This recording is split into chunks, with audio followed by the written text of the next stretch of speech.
And like that, it's Sunday. Sunday fun day, I guess. Shout out to all the guys.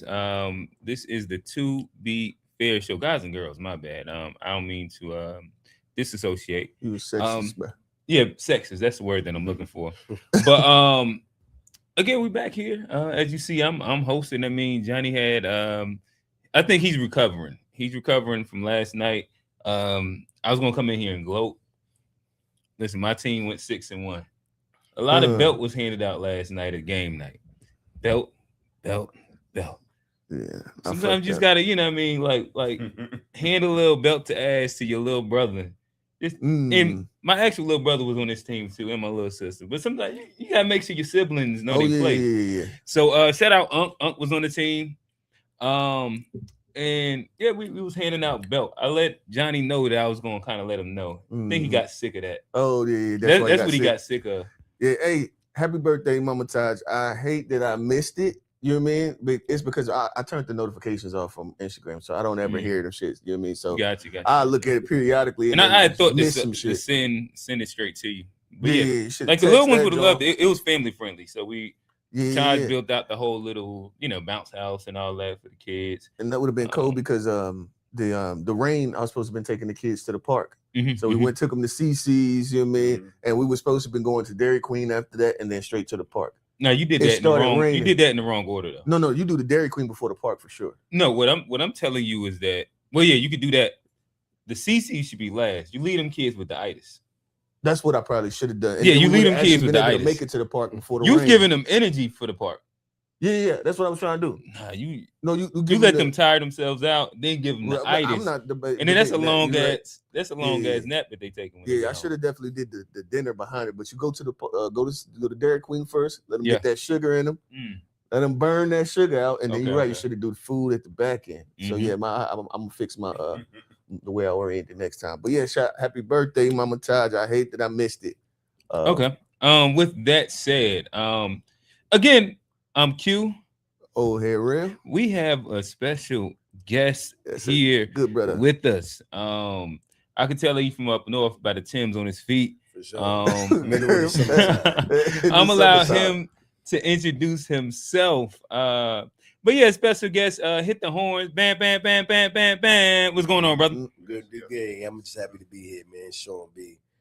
From Dover, Delaware, to be exact. I got my Timbs on in the middle of the summertime. Definitely up north thing. Yeah, I'm just happy to be here with y'all, man, for sure. Yes, sir. Yes, sir. Up, brother. We was having conversation earlier, and I can tell this is gonna be a good one. He seemed to bring some interesting POVs. With that said, as we speak of interesting POVs, any of y'all watch the Versus? The Versus did happen this week. I got home early. For one of these days, I think I might have been home at like 8, 9. Taj, so Versus Zone. You was ready for it.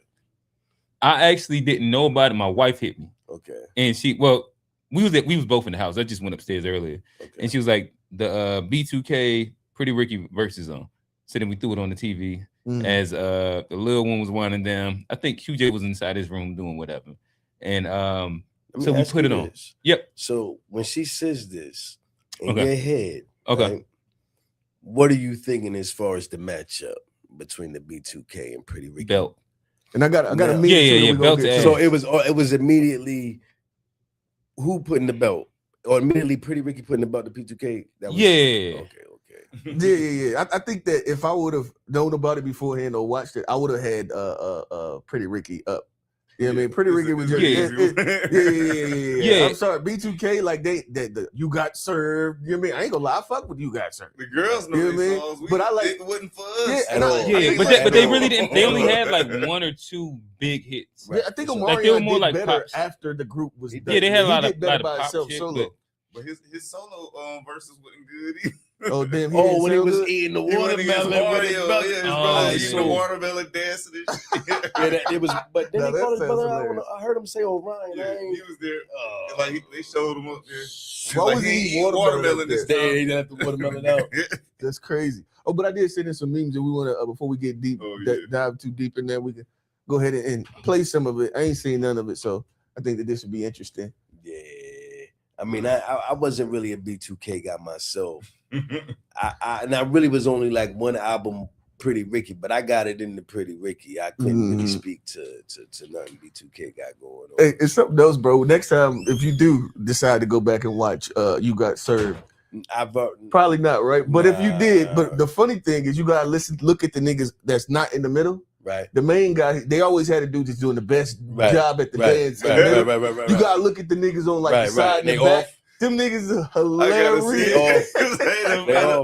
But you know them niggas are hilarious over there on the side. When I watch like choreography, like you always got to send a person that really know all the moves to the T. But I do like to look at the other people 100%. Just to see how they match up with the person that's on T. And all the time it don't be like, no, bro, you gotta see Michael them Jackson's niggas. Beat It video. It's a guy in the now did y'all know they said Beat It? Jermaine Dupri is a dancer. Oh yeah, he was. Oh no, I didn't know that. I forgot. He and the Freaks Come Out at Night video. No, I think he's in Beat It. And Beat It, the one in the garage. Well, they in the parking garage. Yeah. Jermaine Dupri's dancing in that video. That's I didn't realize crazy. he was. I know he was in. I did not know that. That song, "The Freaks Come Out at Night." If you watch that video, he the kid. He's a background dancing at the beginning. Dupree got on. He was in that video, but he was in there dancing at the beginning. I think that's why he Hey, I wish y'all could see this nigga Tone over here acting this, doing this dance moves. This is hilarious. This is hilarious. Tone would have been the nigga in the back on the side. For sure.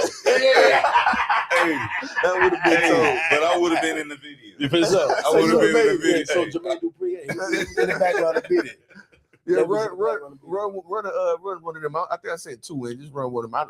I haven't seen any of it. All right. We run both of them. Yeah, they was popping big stuff, boy. I like your little sexy style. Love it when you're getting wild. Girl in the club with me. Oh Lord. That's right. You need to be in magazines with a crown on your head, cause you're the ghetto queen. Like bling, bling, bling. But it's the bump. What's up, Jerry? I wanna get you to myself. You and me and nobody else. This flap You on the the biggest things we do. hit. So baby, there is something that I Moya That's what made me appreciate it. That is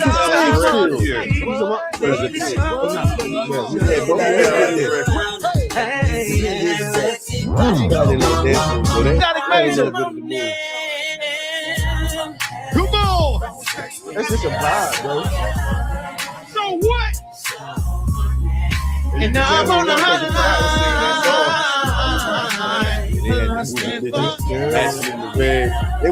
They had party going on. Let's talk about sex, baby. Let's talk about you and me. Let's talk about bubbles in the tub. Let's talk about making. Let's talk about you on top. Or me going down. Let's talk a little phone sex, baby. On the hotline.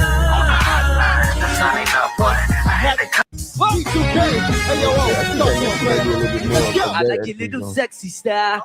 Yeah, they Yeah, bro.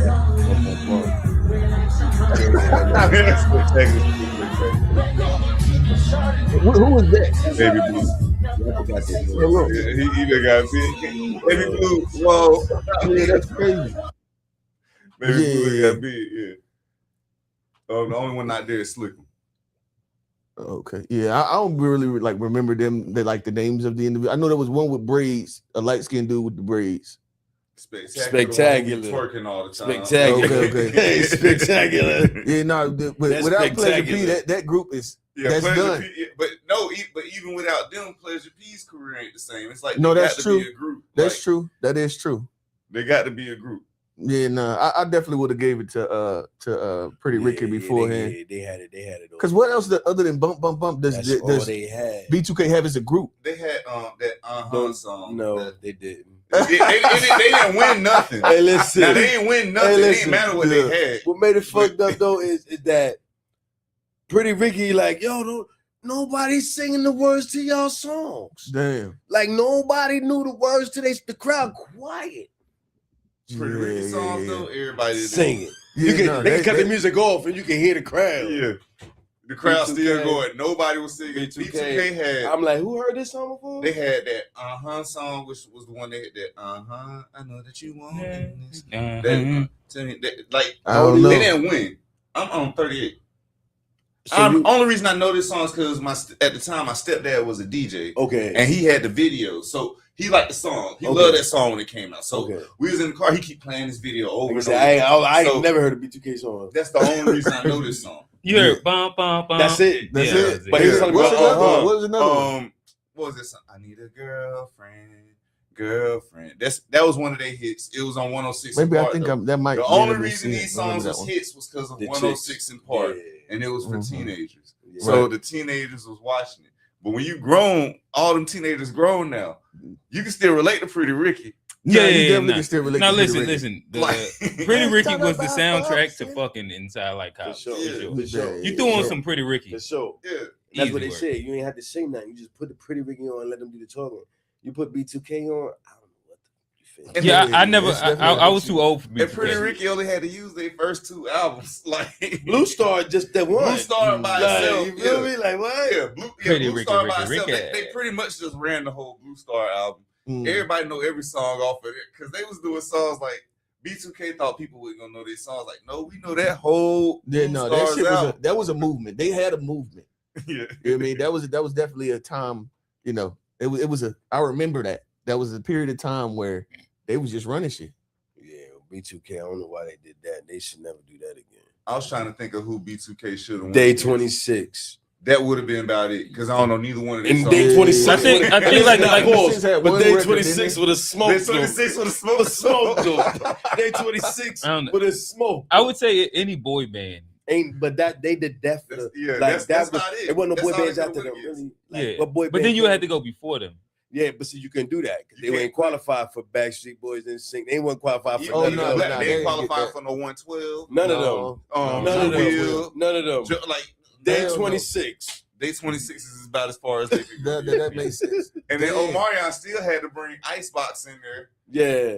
No, that was a good one. Yeah, Omarion had a good career himself, but they really. They's a dud. His career wasn't all that spazzy neither. He had a couple of singles. I like that. The album. Touch. Yeah. The first album that he had was on that second album. So like the first 2 albums he did, like the first album was straight, like because it had Touch and all that shit. Okay, Touch was on the first album. Yeah. What album was Icebox? Icebox was on O. Okay.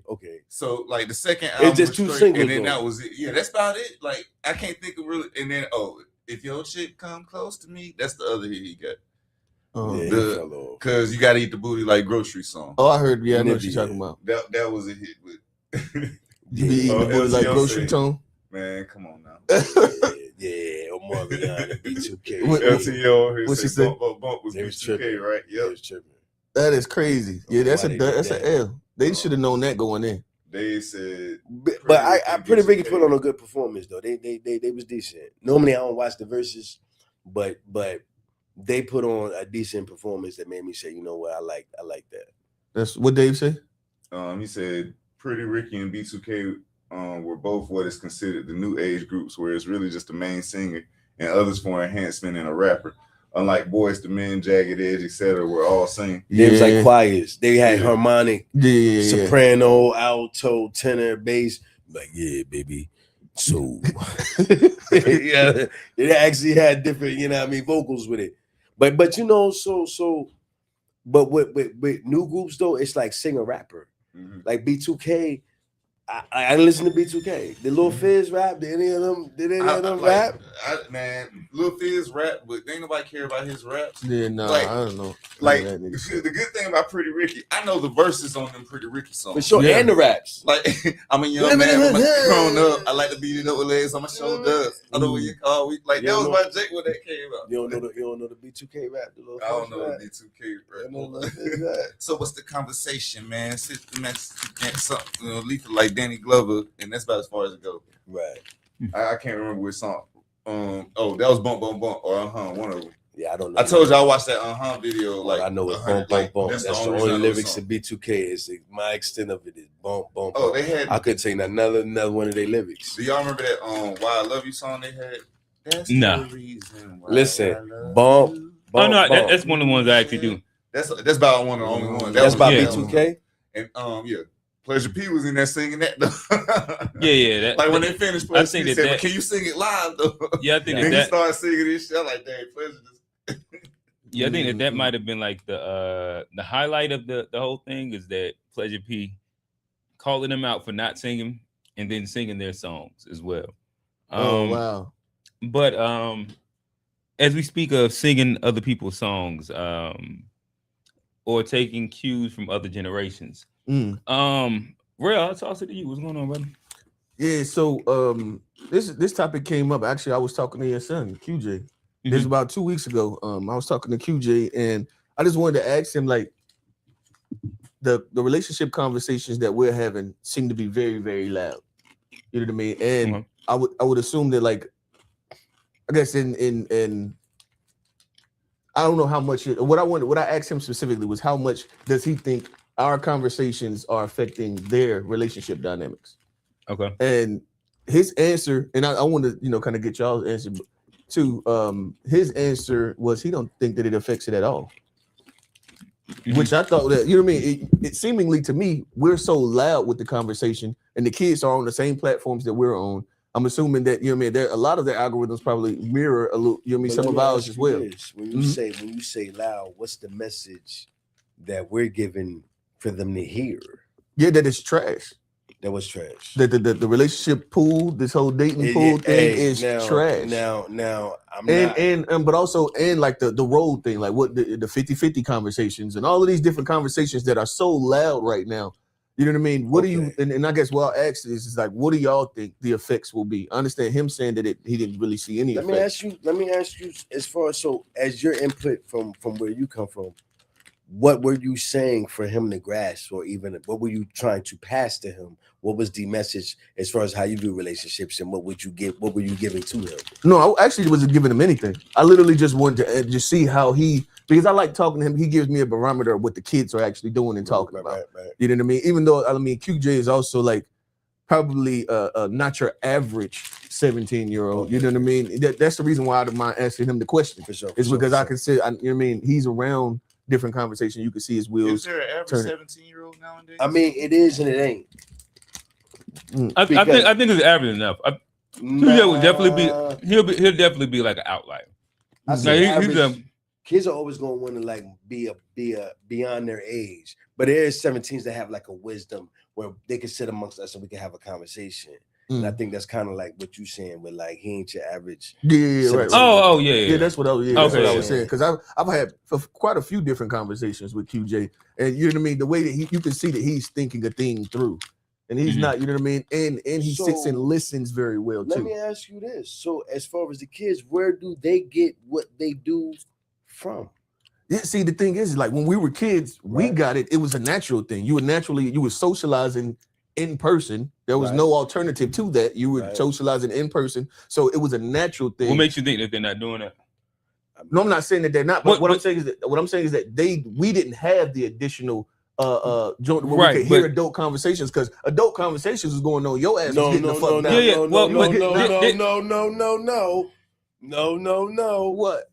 No. So as a kid, right? And I'm talking about me as a kid. I'm riding the car with my mama and I'm singing, "Let me lick you up and down till you say stop." And I'm singing it like to the top of my lungs. Had no idea what you probably watched Love Jones. You probably watched Poetic Justice. It was like a lot of stuff. But you knew it made you feel some type of way. But I'm saying, like, we all are programmed like to the program. Yeah. You dig what I'm saying? So when I look at kids, their program is different than our program now. Right. You know what I'm saying? Back in our day, Joker might tell a chick how they really feel. "Hey, baby, you know, I really miss you and I love you." You know, but nowadays it's so microwave. But I think that comes with how we translate information now. You know what I'm saying? Everything is fast. So because we got phones now, kids don't even know how to say, "Hey, how you doing? What's your name?" Face to face. So what age group are we putting kids at? And so would you say high school? Yeah, I don't agree with any of that. I think that now, what part would you say you don't agree with? So I'm kids talking face to face? Yeah, I think the kids talk face to face. They like the kids listen, I can go through my son's room, door closed, put my hair like that. Only difference is that he on FaceTime till he go to sleep with her, versus being on the phone. But they still doing it. What you doing? They're still doing that. But then I'm also at like a bunch of high school games and shit like that. I'm inside of just different this isn't necessarily a good microcosm, but whenever I'm at Camp North End or I'm at like games and stuff like that, the kids are outside. They're still trying to holler. Like the teen takeover thing that hit Charlotte right now. Right. It's kids trying to come somewhere and then socialize together. Now, that's like literally what they're trying to do. They're trying. And so they're trying. Well, they are doing it, and they keep getting shut down. So they keep going everywhere. It's not effective. And I think even to our, like the disconnect between our generation and that generation, right? Okay. It's a persona, right? That kids now can manufacture online. And I think we didn't have that. Our persona was in your face. I couldn't say, hey, this is me here, and you've never seen me face to face. Right. You had to see me here face to face. So now I can create a character or who I think I want to be and project that to the world. So now when you meet me, you're kind of low-key meeting both. Right. And I think that's the part where. And then so I don't disagree with that part. Yeah, I think that plays a part. So for me, when I watch my kids, right? For me, how we communicate or where it comes from is different. Not saying that they don't do it face to face, but it's so much that goes into the layers of communicating that we didn't have the extra. All right, now chicks, right? They go get BBLs, right? They don't go get BBLs. Wait. You about to go to the you about to go to the adults. Let's stay. Let's stay here real quick. Let's stay. But to that persona, and the perception of. Now your perception is portrayed to millions, not just to the person that I'm talking to. And that weight is the weight is different and it's carried different. True. But I because of the further we expand it out, I think that like things become different. So I think that middle school, high school is still to an extent very similar inside. Like these kids are all inside this big ass little pot being stirred up, and they're figuring it out. Well, this millions. I think there's a part of that is true, where they do have access to millions, but this is also a part of where, like, when you're speaking to him, and you probably thought like the impact of what we talk about is the same thing that reaches their algorithm, right? And which, like, I learned that quickly with like the Drake and Kendrick beef. Right. Them niggas ain't cared nothing about it, but that was the hottest shit ever for the 30 and ups. We was in that mode, like, but it's the world just changed. But I wonder, like, I think that there's like it's good and bad. It's good that they are able to still have kid relationships. You know what I mean? And it's good that all of the complaining that we're doing isn't like tainting their, you know what I mean, their understanding of relationships. But I think that there's also a lot of information that we are given, that if you would have got that information earlier, you could have, you know what I mean, then changed your trajectory. Right. But I would also just say that I think that this same thing happens cyclical. It just changes mediums.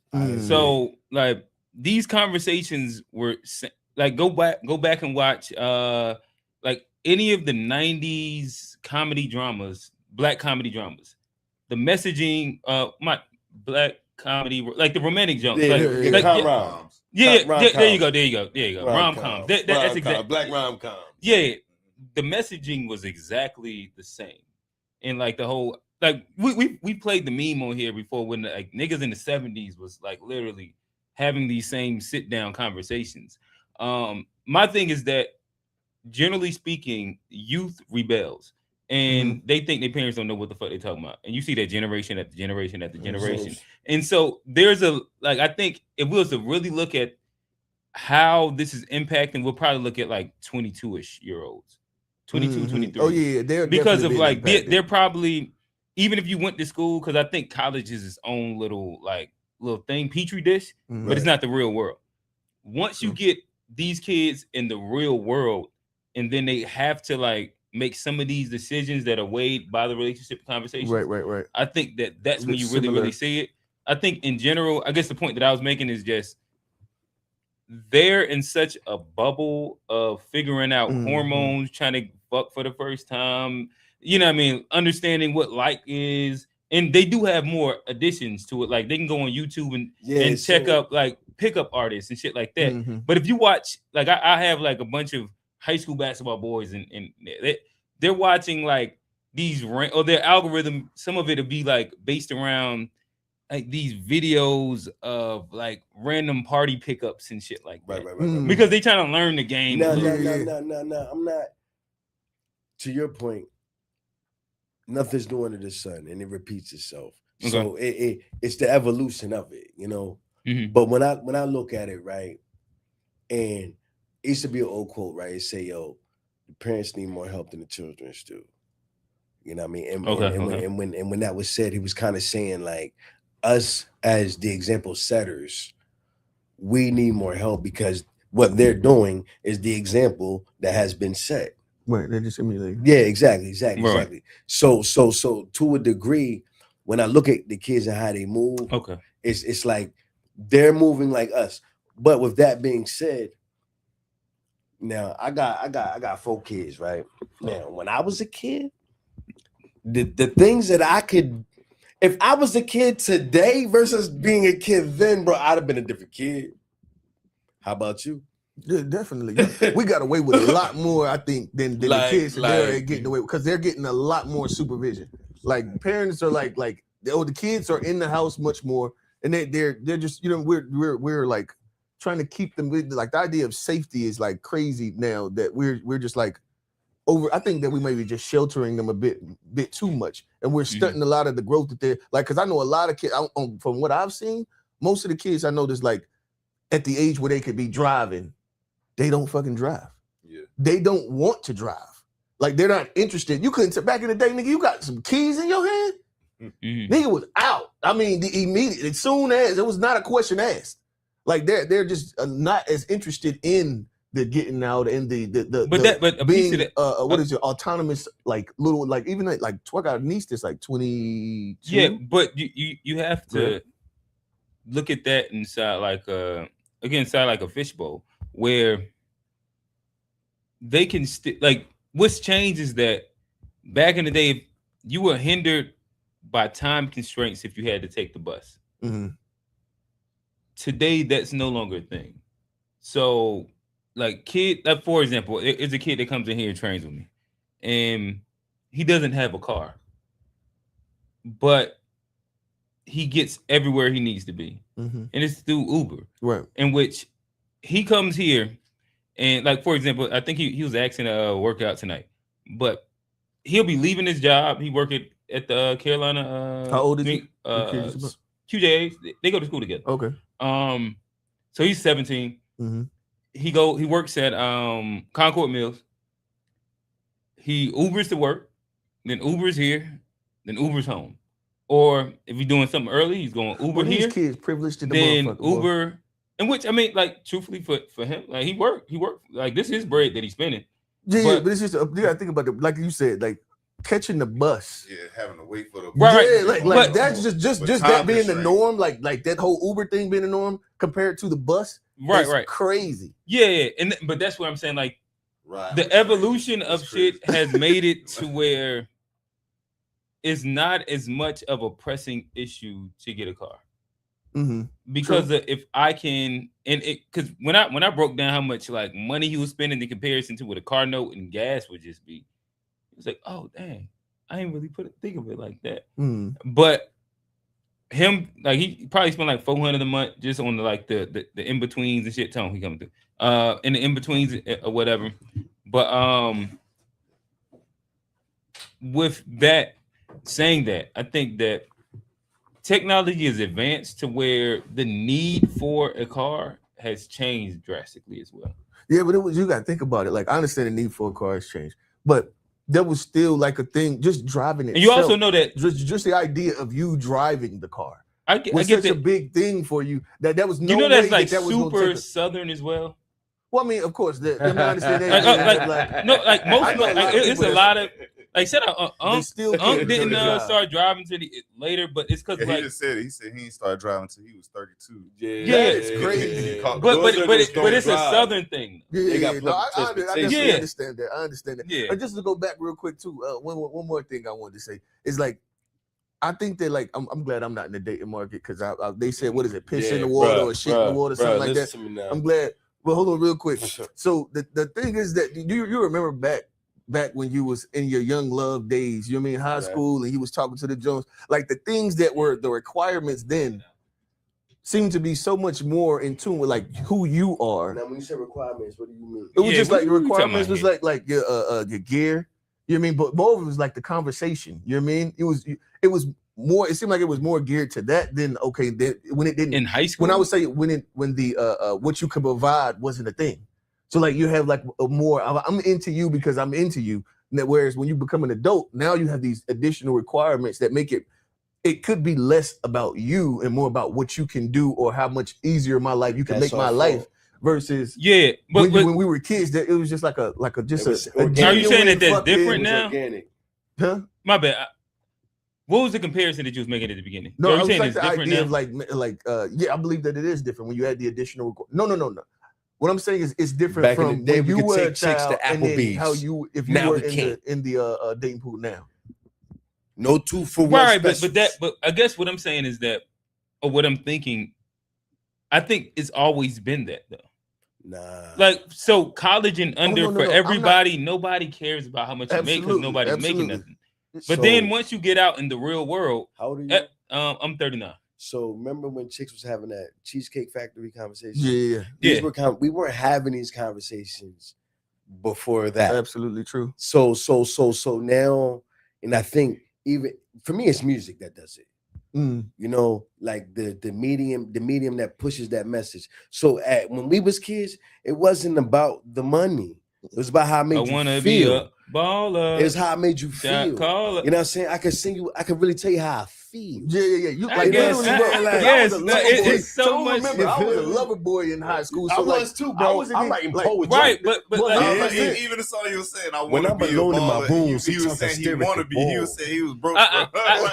In the back of my mind, I hear him conscious call. But the point that I'm saying is that if you compare any like right now, high school kids aren't like it's not a comparable. My thing is that in general, every generation once you become a different thing. That wasn't my. I wasn't saying that it's different now. I think that's just a much better place to like in that relationship game. Oh yeah, when you're in it, when it's not about the things, we get over like we. I don't want to say overly. I think that it's materialistic for sure. It's much more materialistic. I be looking at chicks sideways, like, what you want me to do for you again? Yeah, that's why I think that the 18 to 22.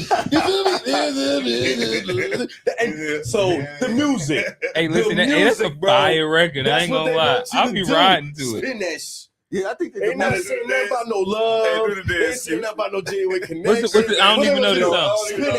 Oh, is that what they did? And I hate that song, but it's catchy as hell, bro. Nah, listen, it's the vibe. I ain't gonna lie. Now I think that I may be saying that there is a difference. Okay. What's the difference? Right? The difference between when we were music. When we were kids and we were doing like I was about to back you up, and you then because that wasn't my intent. But now that I'm thinking about it, I think that it is different because I've heard a lot of conversations about parents paying having to pay money for the boy to take the girl out, and they like the standard is much higher than from what I understand. The standard is much higher than it was. Prom, they got the dog come balling. Well, niggas used to have to take the girl to prom. Yeah, back but the expectations was not as high. But I think, that's just an evolution of like time. Nah, I don't know how much that plays into like the relationship perception. Like to be honest, like right now, what the kids do is they go to fucking Camp North End, or they go to that other little place down the street. Like they go to like open areas. Optimus Hall is another one that like the kids will go to, and they're gonna go get some food and sit around. All of that's just like our mall back in the day. Right. Exactly. It's Friday, Saturday night, hang out at the mall. Right, and that's what I'm saying. Like But these girls aren't looking for like boys to be. But that dynamic, we're not negating that. Like that in and of itself is the same. Mm-hmm. But for me, and at least what I perceive. So me being a lover boy, right? I'm in my room listening to Rome, listening to Joe. Like I ain't in love with nobody, but I want to be. I was in love. Now with that being said, I wasn't an R&B guy. But with that missed it, bro. That was crazy. But with that being said, though, okay. When I look at my childhood and how I was feeling as a kid, these kids don't feel that. I don't think they do. They don't know. Now. Well, my thing, like, I'm not in that. Like, so for example, like my son, to be honest, it's like the messaging. He is way more of a relationship kid. But then then what his status would like denote him to be. So like he's been inside like a almost 2-year relationship. Then he was out for like 5, 6. No, probably like 5, 6 weeks. Right. And he got with another girl, and he just been with her. Let me ask you this. If I was to say anything, it seemed like he kind of a lover boy. Even though if inside like the nature of the music and shit like that. Do you feel like the messaging from us to the kids has changed from when you were a child to when kids are kids now, as far as the messaging? And when I say messaging, I mean talking about us as parents or us as like adults? Not even, but as adults. It don't even got to be as parents, period, because it might not be your kids that's getting the message. So I'm saying, like, as an adult, when you was a kid, the messaging that you got from the adults as far as relationships and the dynamics that you got then, do you feel they're different from what the kids get from the dynamics from adults now? Yeah, but like I probably like maybe I'm just like the outlier bad example or something like that.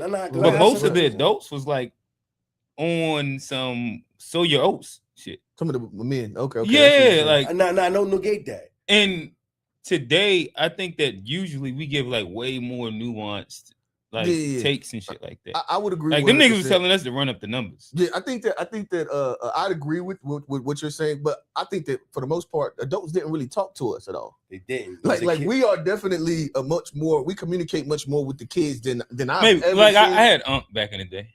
Yeah, the shit I didn't have. Even my dad didn't talk to me. Instead of you in the kids' place. And you had to, as a kid, and I think to your point though, as a kid, we kind of had to figure adults ain't really perspective. Hell no. And then they of course they don't believe you know anything about love. All of this is bullshit. Do your play stuff that you doing, and that ain't real. It's not real. I think that because and then could you imagine? Well, he said he wasn't an R&B guy, but I could not imagine having to grow up and not and like this whole idea of trying to be in a relationship and like not having fucking all of these records that was just like, bro, I'm talking about, bro, you ain't got to say crazy, bro.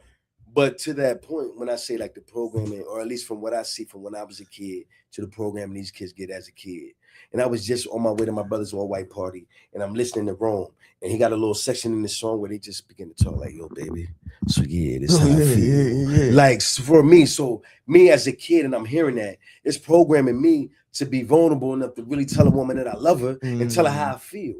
Like, so for me, I didn't see the example in my home, but I saw it in the music. Yeah. So I saw a man telling a woman, yo, I'm in love with you, baby, and I don't ever want to leave you, baby, don't leave me. Now, as when I look at the messaging that the kids get now, it's not that. Man, it's crazy. And I think that one thing that so this is something that I think that we'll see too in the future. I think that based on the messaging that we're providing for them, they will be a lot more selfish. I think that's what even that's like the point music, where even they come in when they're talking about the bills and the money and all of that. Yeah, I think that we will see that people in general are gonna like become more and more selfish. The bag, like the bag is the main conversation. Everything can be excused if the bag is in play. Mm-hmm. Let me ask you know what I mean? So we excuse bad behavior because of the bag. I think that, but where do kids find an example of real love at? But get to like I guess to me, my biggest pushback to like the entirety of the conversation would be that we see that playing out as not being true. No, I wouldn't say that. So me saying that, meaning the prevalence of the 50-50 conversation negates this entire thing. Like, so in the past, it was a higher push of men paying everything for sure, and women not having to contribute. In comparison, when you speak to most women today, there's almost an understanding that with this economy, everybody's going 50-50. Bro, you sound crazy right now, bro. Help me. help. No, again, help me understand what the crazy part is. I'm gonna tell you the crazy part, right? And tell what Rel was saying, right? Back in our day, that norm was expected. So as a man, I'm taking care of that. You're not even saying anything. Now these chicks is saying, that's listen, the thing too. I need you to spend this amount. I need you to spend this on my hair. I need you to spend this on my nails. I need you to spend this on my food. And if you ain't spend that, then I ain't got nothing for you. Yeah, but I think that's like I do want to respond to it because like I guess I'm trying to understand like the crazy part. Mm-hmm. So to me, in like actuality in the dating market, so once we get away from what the radio says and like what the top 3-4% women can demand and what the average woman is actually getting, she is with a guy that she's also helping paying bills. I don't negate that. And so like what they dancing to and like and saying in comparison to what the overall trend, even if you look at like working two people working in the household and the trend and of how many people do it from the 90s, 2000s, 2010s to now, it's steady going up like this. And my thing is that like I think that today, if anything, women are socialized in the fact that they have to also help contribute. I'm not negating that. With Did you just give a sermon on spending? No, I gave I told how that's not indicative of the average I'm not person. negating that as far as the way the economy is set up and the way inflation is. By all means, women's and like when you go to the date market, these bitches they low key understand. But to that point, unless they 1-2%. But to that point though, I think the way the expectation is expressed. And that's what it is. It's just the vocal part because the way that the expectation is expressed. Back in our day, as a man, you don't got to express to me that you want me to pay your bill. You don't got to express to me that I want to take care of you because that's the norm that we come from. So if I'm dating you and I care about you, I'm taking care of you because that's the norm that I come from. For me as a man, like G shit, bro, I'm single 43, right? And I'm gonna tell you what blow me, right? Okay. Now, if I like you, mm-hmm. I don't mind doing whatever I want to do for you. Mm-hmm. You big tricking? No. Little tricking? Now listen. Like what level of tricking we talking about? Only tricking on Halloween. Okay. Halloween. All right. I just had to understand what I'm. So with that being said, okay. For me, right, a lot of times with chicks, and this is how tainted I am, right? I know how money hungry chicks is, and so for me as a man, right? Okay. Unless I got to see your heart and see how pure and beautiful you are. Can I ask you a quick question that's going to give me some context? For sure. 43 single. What age group are you dating? I'm dating now. Dating? I'll say 38 and up. Okay. Dating. Tricking on. I ain't tricking on nothing. 35 and under. Nah. I've never. Okay. So to that point, I watch my friends be simps, bro. I watch my friends get used for bread. Okay. Like this is as a kid. Okay. Now, but as a kid, then that wasn't the messaging that they was getting. That makes it worse though. If they was getting simped out, what I'm saying is they was getting simped out, and the messaging wasn't even saying that. Exactly. So dig it. That hurt. No, listen, that wasn't the messaging then. It's the messaging now. So now, if I saw how it was, and that wasn't the messaging, and now. But let the thing come over talking about spend that and see what happened with me.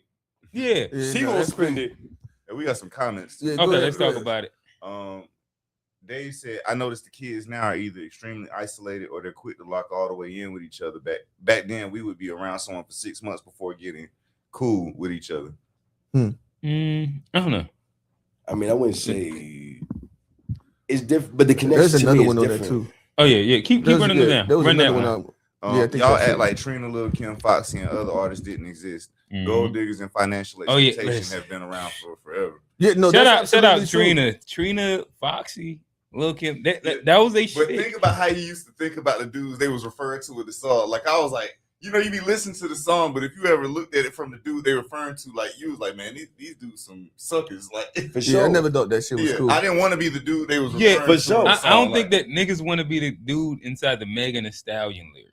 No, they trying to be the ones in the spin. Oh no, that's crazy. If you're trying to be that, you're definitely a fucking dude. Yeah, I don't think that niggas you're like a sucker. So that's crazy. No, I think that niggas like everybody enjoys that spin that song. It's infectious.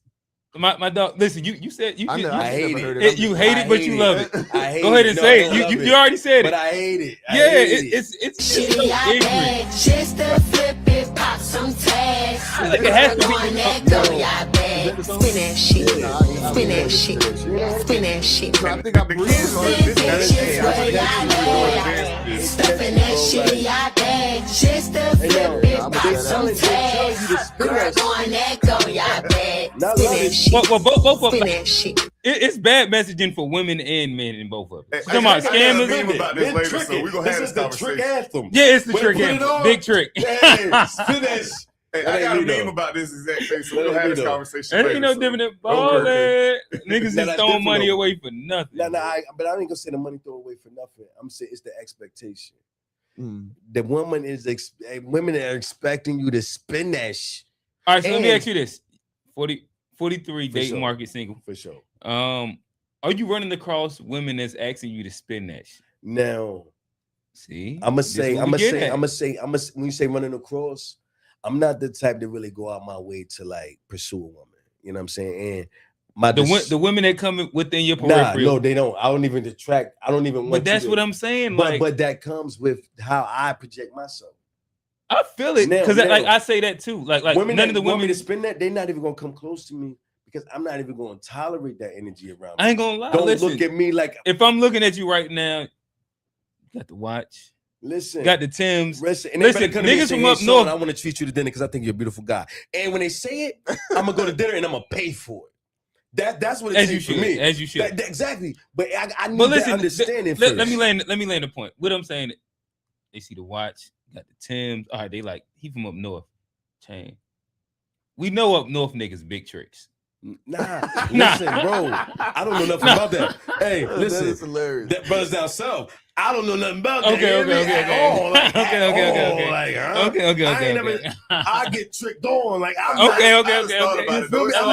him. Like, it's always been like I'm not him. Like you always have had. So to like, what he said, being a certified lover boy taught me how to show you my value without going into my pocket. Yeah. So for me, I can show my value without having going in my pocket. But the way that we're so like eye driven, Instagram presentation driven, now it's easier for a man to present myself to you by going in my pocket. Yeah. I don't want to have to go in my pocket unless I want to go in my pocket because I want you to want me for me, not for what's in my pocket.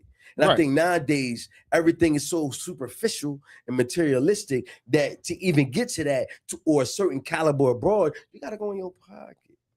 You think so? So for sure. Again, like right now, you're the single one out of us. For sure. I was in the pool like 5 years ago. And how was it for you? I got a wife. How'd you make it out? I got a wife. Like, but how'd you make it out the pool? You're in the pool, and then what happens? So 5 years ago, me, I just kind of understand a little bit of like what I'm looking for. So like we used to have a bunch of like vetting conversations. So it'd be certain things where like on first date, I can kind of like just eliminate out. For sure. And if she asks you to spend that, you cancel it out, right? But I'm a pay on the first. Not saying that like you're not gonna pay, but if she tell you to spend that, it's a difference. But then this is where I was like, there's some synergy with us where like I don't know me to attract women that just yell spend that shit. I agree. Me neither. And so like if you was to run across me, whether social media or in real life, I ain't got no chain on. Right. If anything, like you said, like y'all was lover boys. Right. I used to do like the intellectual pimping shit. Like sexual. We all know somebody who will spend that shit though. We all know that type of dude. Like everybody knows the type of everybody got something to we done all seen we done seen the type of guy who be spent like we done seen these sucker guys that be talking about in the songs. And them tricks always gonna exist. They exist, it's always like when I'm sitting there thinking about it, I'm like, dang. You think back to the songs like DMX was talking about. It's a whole bunch of artists that was talking about these people like the suckers, like they always gonna do some sucker shit. They listen, and they've always I never let her go.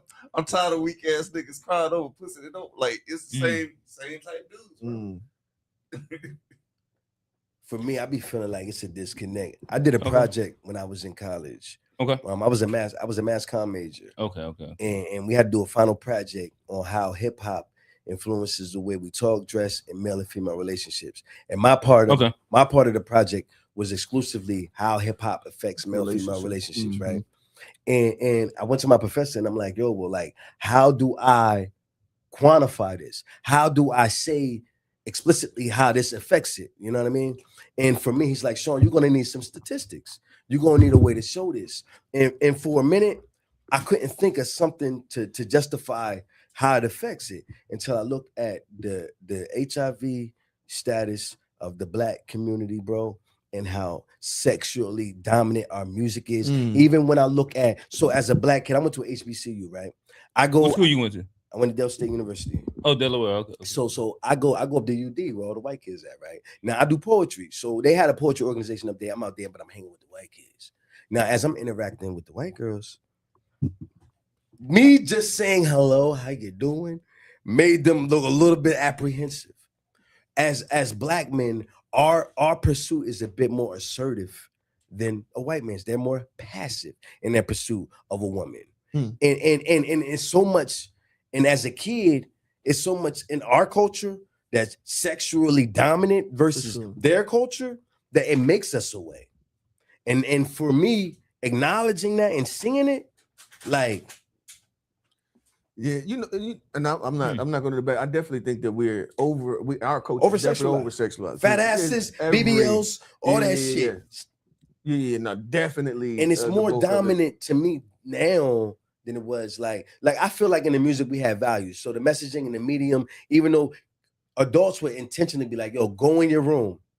I don't even want you to see this adult stuff we're doing. Now, bro, I had to climb up on top of my mom's entertainment system to get the pornos. I could just click my phone out now as a kid. I used to have to verify my age. Now they can just click on it. You ain't even got to verify nothing. You ain't even got to click the joint just to say that you are. You feel me? You know what I mean? You just click it, but you ain't even got to click for the me, shit no the more. access. But the access it just asks you if you're 18 or older. You don't gotta put your birthday in. That's the same thing they did with you gotta put your email in. See, I put my email in back in the day. Listen, I ain't gonna lie. I am not I'm not a VPN guy. So I am. Oh yeah. I'm single. That's how I know. Like you probably around. You probably a wild porn. But listen. I struggle with the corn sites now because in North Carolina, y'all got regulations. Y'all got regulations. Yeah, it's like, damn. Y'all messed the game I up. can't go on the hub. You can't go on like any of the Jones no more. Yeah. Oh, I guess the one that I utilize ain't been impacted. You got a VPN? No. Yeah, but now what's the one you utilize? X. You just got a name. The name don't like gatekeeping for the kids. We don't want to put this message out for the kids. Ain't no kids in here. Hey, we gotta be conscious. Okay, all right. My bad, my brother. You gotta be conscious. What message we giving now? Right. Listen, we're trying to give out game. But to that, you know how you say teenage pregnancies? How? Yeah, you go drop a jewel now. Go ahead, drop that jewel. Hey. If Real give us that site, we'll learn. You think so? All right. So, well, I guess here is an interesting thing. I'm not saying that these are like necessarily correlation causation, but teenage pregnancy is like at an all-time. Sure. I guess I don't know the statistics. Kids, kids pregnancy is an all-time. Now, what do you think attributes or causes that to be higher than it is now than it was then? I don't know, like that, like that's why I don't want to directly go causation, correlation, but there is, because like kids do a lot of other things at a lower rate than you wouldn't think. Like they don't drink like that. Like all of these things are going down though. You got kids? Yeah, I got a 17-year-old and I got a 2-year-old. 17-year-old. Yep. Boy or girl? Boy. Okay. So for me as a kid, right? I look at, and I think to the teenage pregnancy thing, right? I think we're programmed to what we have access to, so we don't know what we don't know. You know what I mean? So for us to do something like have sex at teenage pregnancy, we got to be exposed to it to a certain level to even pursue that. You know what I mean? And for me as a kid, the access that kids, and I'm saying this because I got 4 kids, like the access that they have for the seed now is different than the access I had as a kid for the seed now. So it's too easy for the seed. For the seed to be planted, the one that have it. When I was a kid, I was sexually abused as a kid. So at me as a kid, bro, I was introduced to things that other kids had no knowledge of. Oh God. You think? But now, like, because I went through what I went through, I look at my kids like, but they can easily at 3 or 4, parents are passing kids their phone. Here, stop crying. And they're learning how to navigate and access the world at their fingertips. Mm-hmm. If I was a kid and I had that at 5, I'd been worse than it was at 9, just off of, this is just me looking at me back then. So when I look at kids now, I look at teenage pregnancy, and this is another piece now. As a parent, right? My oldest daughter is 24 years old. When my daughter, the iPod Touch, this ain't even iPhones yet. This is iPod Touch. My daughter want an iPod Touch. And my baby mom called me and said, your daughter want an iPod Touch.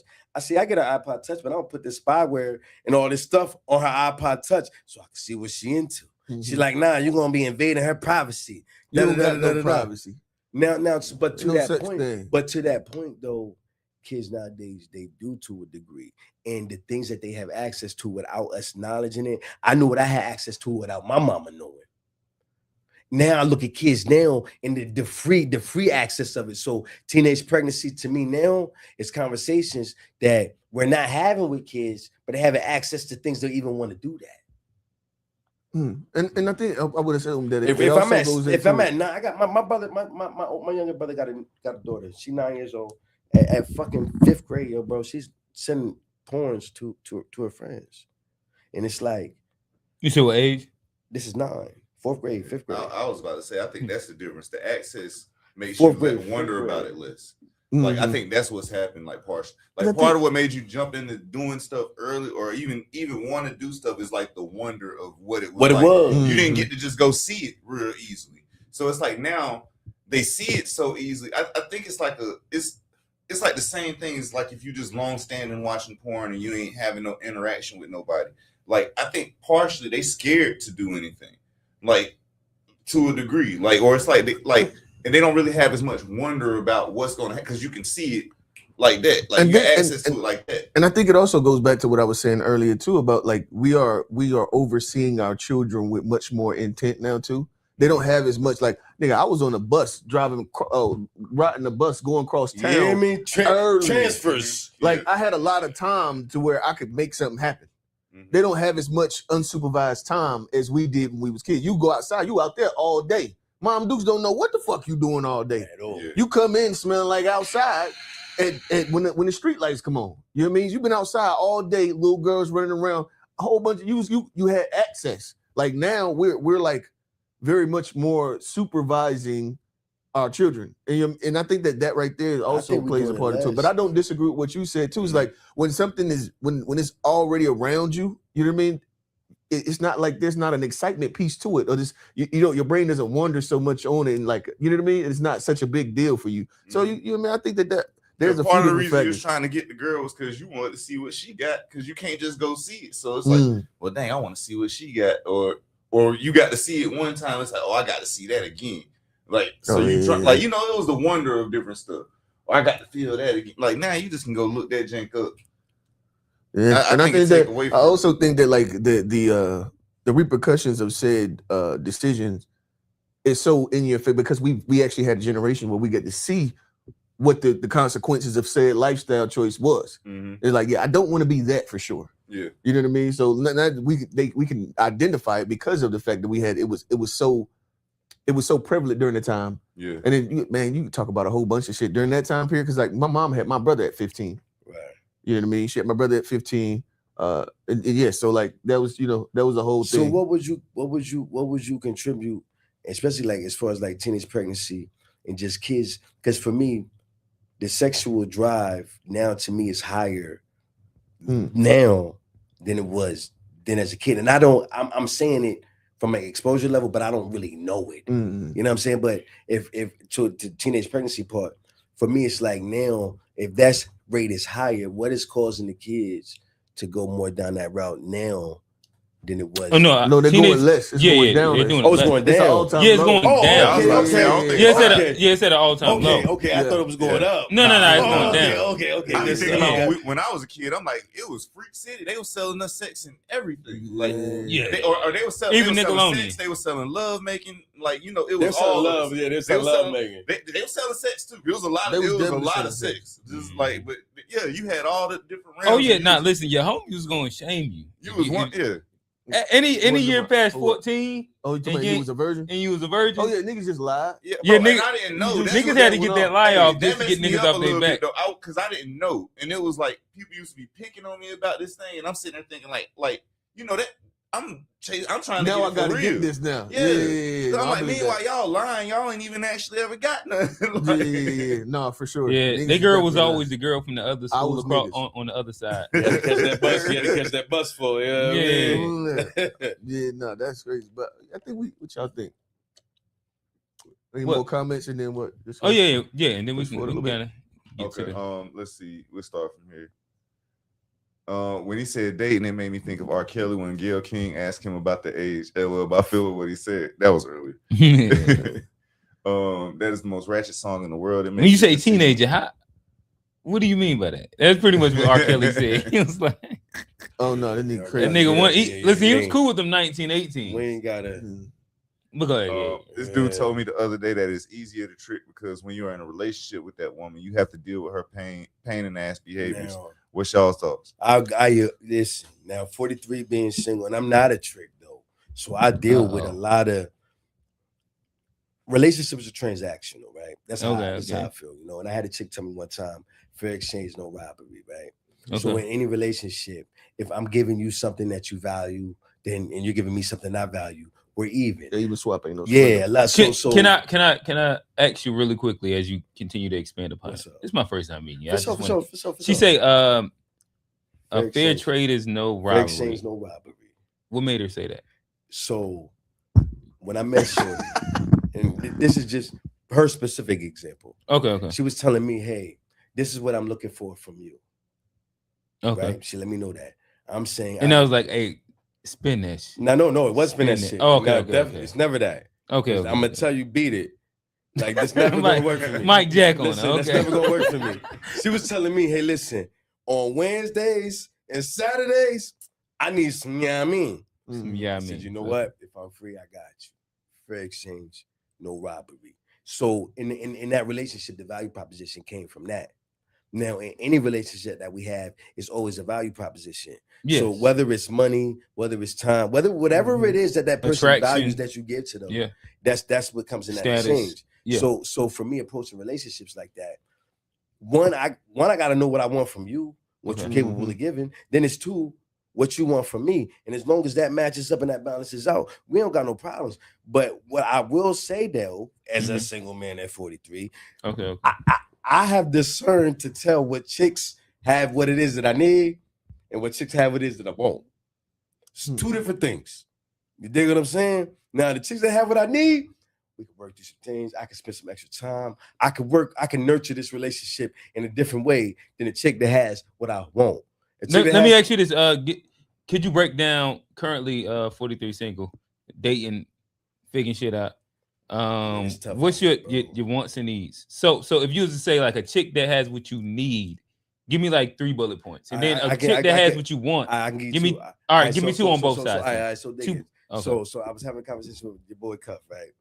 And this is random, and this is one thing that I came up with: sexual IQ, right? So for me as a man, right? Okay. I've cheated on every. Do you need this or you want this? This is I need. This relationship is not going to work. IQ. This relationship is not going to work without this. Okay, all right, talk to me. You feel what I'm saying? Let's see where you go. So as a man at 43 single, right? Okay. I can step back now at 43 and say, what was it that I went through in my previous relationships, right? That I felt like I was missing, that caused me to jeopardize this relationship and mess it up.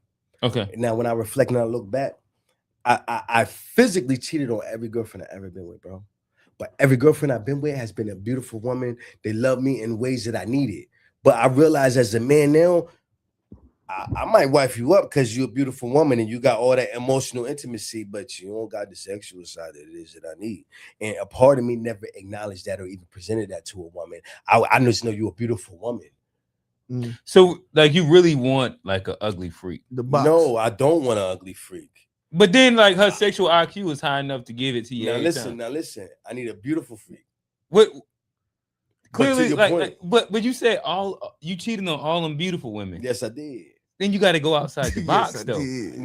So look. She could get you an ugly freak with the body. Listen. So, you don't think that could do it? No. I don't. Hey, listen. So when you ask me my needs, right? So okay. At 43 now, I'm being single, right? Okay. And I approach a woman, right? And I'm dating now, right? And I tell a woman, hey, listen.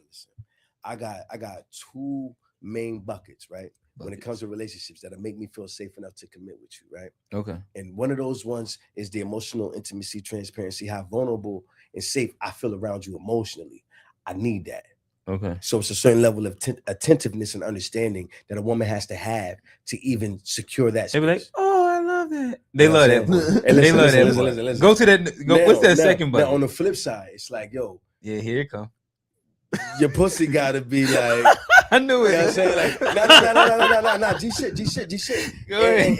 And maybe it's because I've been experienced a lot. Yeah. You know, it takes a lot for more. And G shit. Women will feel awake, bro. Because I can like you as a woman, but I can fuck you and not nut. And they'll feel bad. And I'll be like, listen, baby girl, I will never be in a committed relationship with you if you don't please me sexually, because I know that I need to be pleased sexually for me not to step out on a relationship with you. So let me ask you this: I want to get back on the docket where we. At some point we'll get there, but he's went somewhere else. See, my thing is this that like is a journey right now. And this be something that I like. I like ask people when they make statements like, okay, so I've never done this. Right. This is what it'll take for me to. So do you actually believe that that'll work? I now pause. So I take that. I retract my statement. My last relationship I was in, bro, was the first relationship I never physically cheated on a chick with. Okay. Now. Did you mentally cheat on her? No. He said physically. I know the trick bag. Hey, now pause. So, but that okay. So that relationship was the relationship that showed me the main two needs I need to feel committed. Emotional and so, physical. but I had it at one point. She was popping your ass, but she didn't give you no attention. Exactly. So dig it. So, but now when it comes to the program, right? Yeah. As a 43-year-old man, right, and I think women need to do that. I think everybody needs to do this. They need to understand the burdens and the baggage they carry into adult relationships. So for me, when I look back at the relationship I had with my mom and some of the trauma or emotional neglect that I went through as a kid. So now when I show up in relationships, it's a certain level of attentiveness and attention that I seek because I didn't get it from when I was a child. Yeah. So now that I know this and I'm presenting this to a woman, like, hey, listen, baby, this is what I've been through. This is what I need in a relationship. This is what I need to work with me, right? I'm being vulnerable enough to present that to a woman to get an opportunity to say, hey, I could do that or nah, I can't. Now I'm dating a woman and she was meeting it. When she stopped meeting it, I was vulnerable enough to say, I'm hurt, baby. This is what I need. Woo, woo, woo. She wasn't meeting it. But I was transparent enough to say, hey, because you're not meeting it, I'm talking to her. She meets this need. Now it's platonic. You can see it, but as a woman, she felt threatened. And I that part I get. But as a man, if I'm presenting to you, yo, this is what I need, this is what I'm looking for from you, baby, where it's at, I feel hurt when I don't get it. Now, as a vulnerable man, I feel hurt. Let me ask you this. Is monogamy a deal breaker for you in a relationship? I think no. I got stories about that. No, I think understanding. Cuz wasn't an outlier. Yeah. I knew that's what you were referencing. Yeah. I think understanding. So if I'm not fulfilling, like let's flip the tables, right? Yeah. If I'm not physically satisfying my woman and she cheat on me, it's not a deal breaker to me. Because I can acknowledge the need, then I can acknowledge I wasn't needing it. Yeah. What do I expect that? Yeah, it's the exact same. Yeah. What do I expect? Listen, we understand. Like somebody had just we had the same conversation recently. But that's the courtesy that I don't get when the tables return. So when I present to a woman, like, hey, listen, this need I have, you're not meeting it. What do you expect for me to do? Yeah.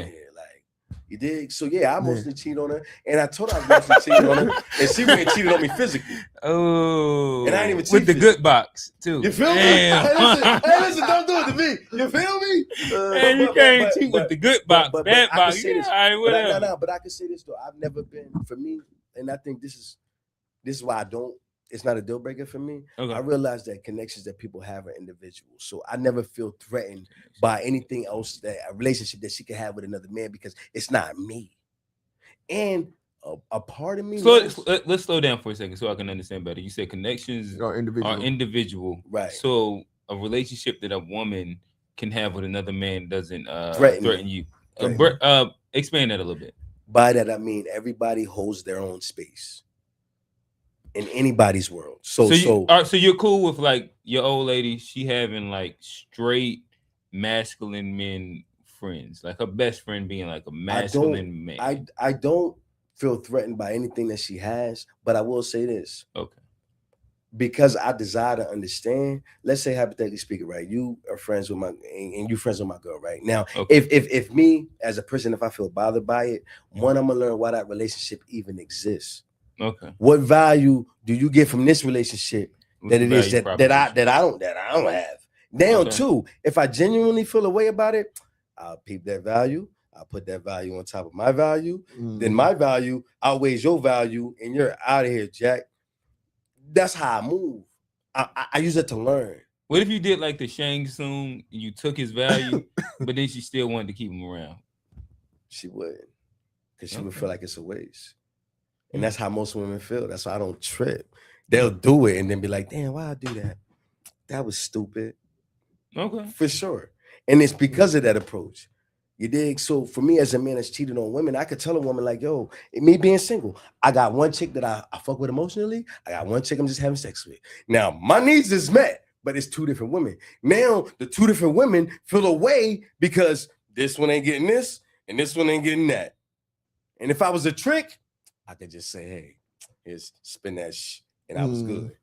And maybe I should. Hey, listen, I think you're doing it the harder way. If you're going to just be popping randomly. What you mean? This is partially in joke, but given the scenario that you just put up, one emotionally, one physically, right?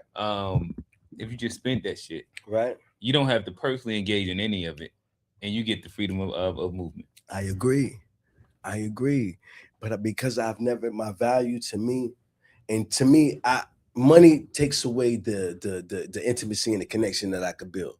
Yeah, you know what I'm saying? So for me, because I appreciate that, and that's the foundation of a relationship for me, it's hard for me to just be like, yo, baby, here's $100 for doing whatever you're doing, because I don't want you doing it for the money. I want you doing it for the feeling.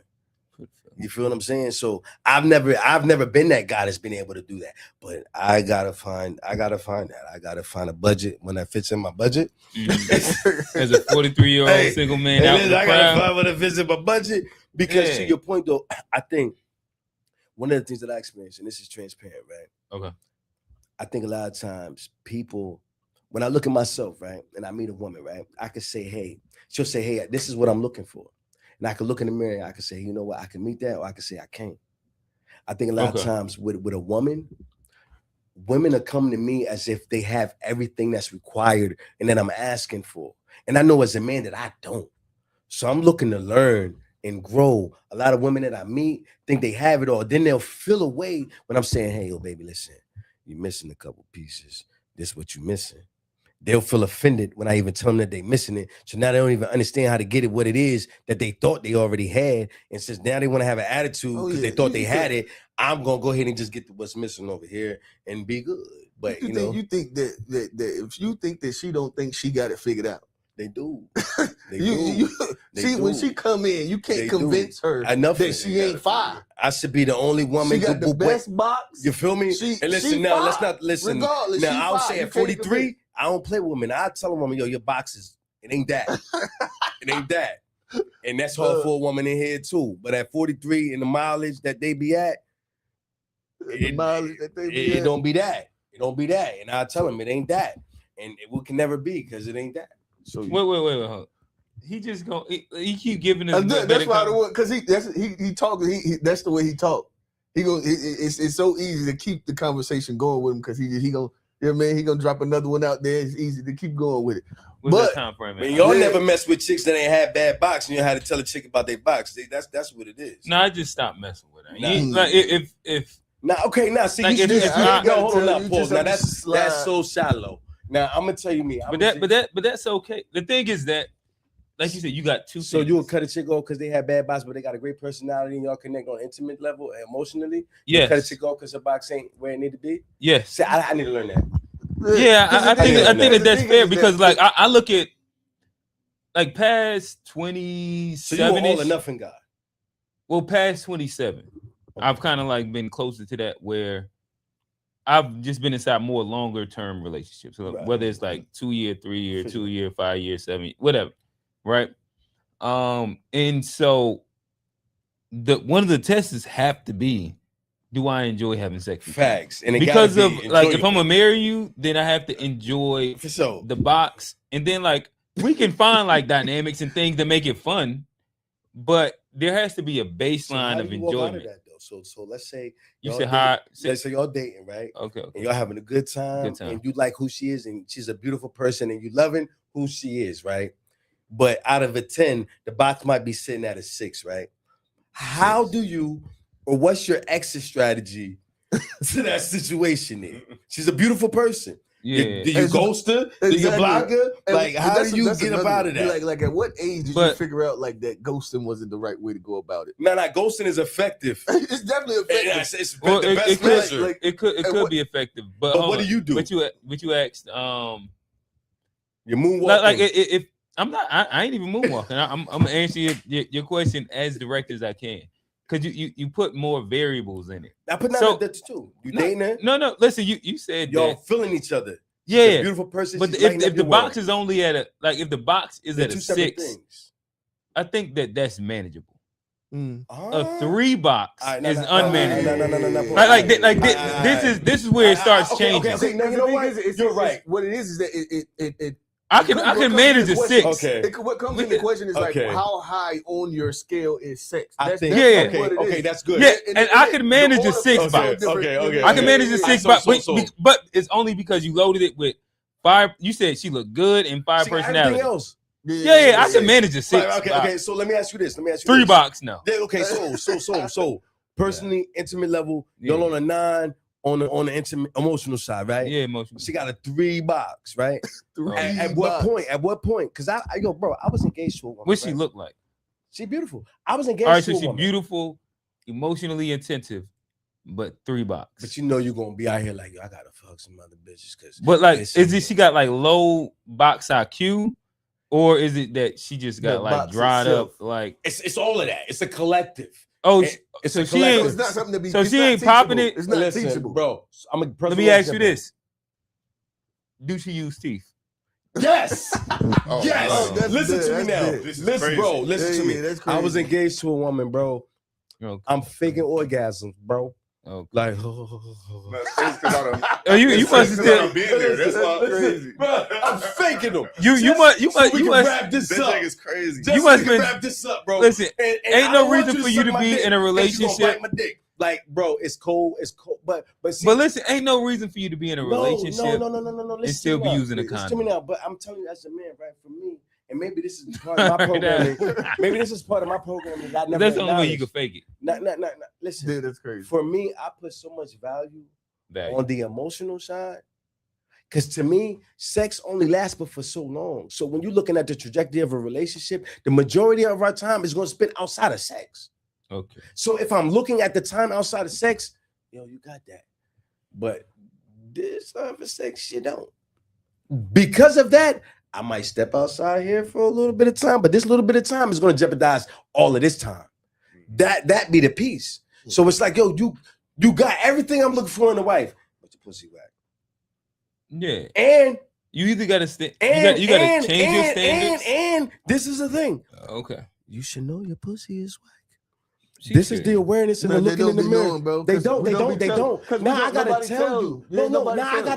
I gotta tell you. We be sparing them. She used to say to me, "Why you grabbing the lube? Just go with it, baby. Don't mess the mood up." But when you gotta tell a woman, like it's no real. We having to imagine another girl. Bro, listen, what? Like but we have sex once every other month. Like it's that deep. But I love you as a person, and I want to try to learn to make this work. I really do. But you're not working with me sexually because of where you're at with it. So for me, how do you moonwalk out of that? I mean, and I did. I said, you know what? I'm leaving. This isn't gonna work. And I had to leave. I got caught cheating butt naked, bro. Butt naked. I'm talking, kick the door in. Joey Greco not there, but I felt like he was. I'm butt naked. Chick in the bathroom. 3 days later, we back like regular scheduled program. She was at y'all house? Nah, I had did. She had came off to another spot I was at, and I didn't even know she had the key. And God told me to lock the bedroom door, and I did. So she got in that house, but she couldn't get to the bedroom. Kicked the bedroom door in off the hinges at the top. Boom. Dang. I got her about the crib, finished doing what I was doing. 3 days later. No, that's crazy. Now that's the first time I'd have heard that. Yeah, Shorty let you finish doing what you was doing. She didn't let me, but she threw the key down. No, don't say that. She threw the key down. Security corralled her on up out the crib. Yo, you got to go. Lock the door. And then Shorty let you still pop again. She popped. Yeah, we got back together. 3 days later, we got back together. No, talking about the one that she was sitting in the crib. No, she was. We finished that night. Oh, okay. Yeah, we finished that night. I was going to say, I ain't heard that one before. Now we had to make it worth it. After all of that go down, we got to make it worth it. Like we didn't do this for nothing. Oh no, you definitely. But with that being said, though, I realized like women for me, bro.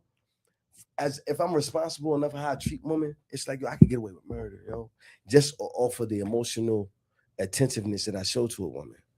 But if I'm honest with myself, it's a certain shit that I look for back in return that I could say I know that I'm not getting.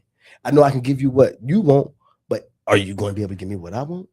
And they don't never consider it. And even as a man wanting to work with a chump woman, I can say, hey, baby, this is what I want. This is how we could work toward what I want. Not a lot of women, bro, are willing to work. So at 43, I'm single, and I do got a good woman, and she's working with me like never before. And I'm thankful for her. You feel me? But her box is a 6, and I'm gonna learn to work with it. Listen. But I'm gonna work with it because she works with me. You hear me? For real. No, but I told her, I said, yo, from her box like a 9, yo. So that's why, and I think Cuffy even shared with you, like, I'm telling Shorty, like, yo, I have sex with her because this is a 9. You're a 6. Understand that. What she say about that?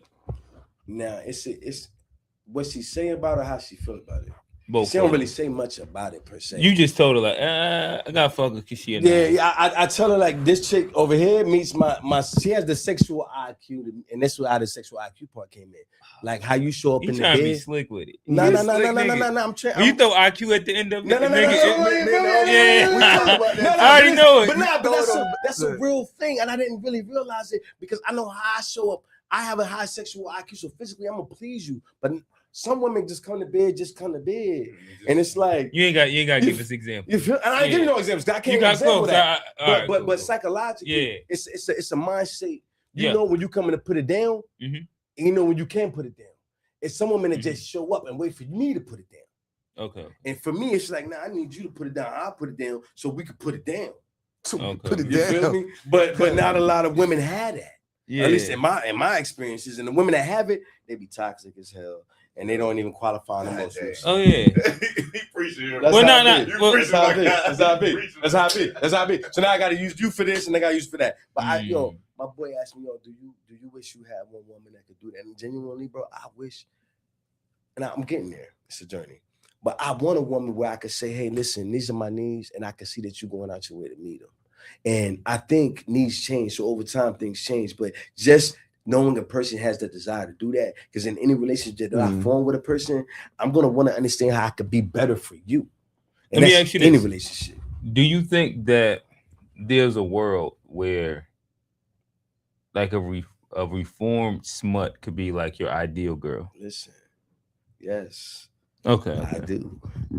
Now, I would like to say I don't need a reformed smut, but a reformed smut definitely would be exactly because they're usually mad emotional, attentive, and high sexual IQ. Listen, and if you don't care, then it's like it kind of works itself out. Drake got a song called Practice. You know what I'm saying? Okay. All them other men will practice. So for me, I've dealt with a lot of women, so the woman been practiced. So when I deal with a woman, I've had a lot of practice to know how to execute this head. Yeah. Sometimes the women that I pick be good women. Like the women that I really want to settle down with, squares, they ain't got a lot of practice. But they be like squares. They ain't got a lot of practice. Square, and it shows. But genuinely, because you haven't had a lot of practice, your heart ain't as tainted. You're not as jaded. You don't carry as much. They take a lot of more the boxers because you don't carry as much baggage as the chick that done been with a million dudes and is messed up in the head. She had a lot of practice. Them do the ones that been with a lot of dudes. Yeah, a lot of practice. Yeah, you feel me? But with that lot of practice come a lot of pain. And now hurt people. So now when I'm dealing with you, I got to deal with all the pain that the other 100 dudes did. But it's a non-box though. No, this is the box. No, I'm not dealing with no pain if it ain't the box. Like, that's what I'm saying. No, we ain't doing that. Yeah. So the one with the box got the pain. The one that don't got the box, she got all the love and it's like butterflies. You feel me? It's flowers. So buzz it up. Joy and pain. All right, come on, we're gonna go. Get him up out of there. Yeah. What? What is this? Yeah, this is to get us into the memes real quick. He won. Bust your ass. Nigga, you act like you won it the first time. It took you like 7 times to get there. Johnny went here this week. Yeah. Pull up to the game night and I do you like Johnny. Nah, fuck game that. night. What games y'all playing? Last night we did dodgeball. We did dodgeball. Yeah. Nah, hold on, pause. Nah, I'm 43, so like I ain't gonna lie. Nah, I fuck with dodgeball. Hey, okay. Unc was out there. Unc almost now, what 50. Size balls do y'all got? Now we got the soft little cushiony ones? ones. Yeah. Okay. That you can just super. Yeah. Not the ones that like ding and let a nigga earring for a second. I think that beer. Well, it was big cup beer pong that we kind of played with teams. That might have been like how many people were on the dodgeball teams? Y'all got it was like 6 and 6. Hey, y'all got advantages because I played dodgeball since I was a kid. But it's fun. It's fun. You know what I mean? Yeah. Bombardment. Shameless promotion. Now, do y'all have like any like special rules where like, all right, if I get like 4 of your dudes out, that we can like shoot Joe from the free throw line and get other people back in the game? Nah, we ain't did that. That's a good. So let's say we're playing 6 and 6, right? Yeah. I could throw my instead of me trying to hit you. I heard like the backboard shot. I could throw it off. I could throw it from half court, and if I make it, my team come back in. That's fine. Listen, I'm cool. I remember back in the day we used to do if you catch it, then you'll be able to bring one person in. Oh, so y'all can do it like if I throw it at you and you catch it, I'm not out. No, you still out, and then we could bring one person in. Okay. That used to be a vibe back in the day too. Yeah, I'm good on that. But yeah. Now, so say it again. Y'all play kickball too? I'd be open to it. We gotta just find a good field. This Shameless the gym promo real quick. Go ahead and promote the gym. Oh yeah, shout out to the intersection again. The things we do. Shout out to my guy Westbrook. If you look in the back, we just got a bunch of new fitness equipment back there. Shout out to that partnership.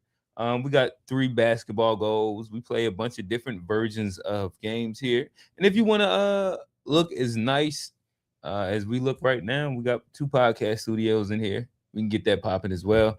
But yeah, 2918 North Graham Street. Pull up on us, yeah, for sure. We had probably the next mayor of Charlotte in here yesterday. I think that in general, this is a nice place where the community meets.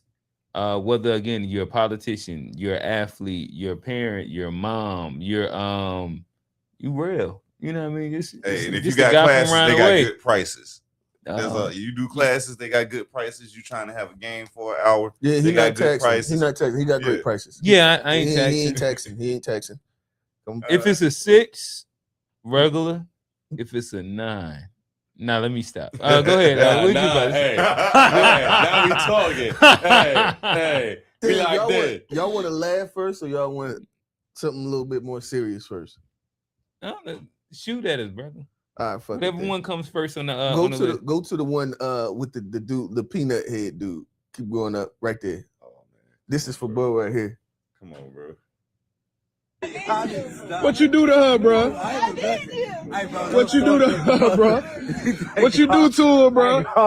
What you do to her, my nigga? I ain't do nothing. What you do? What do you do, 66?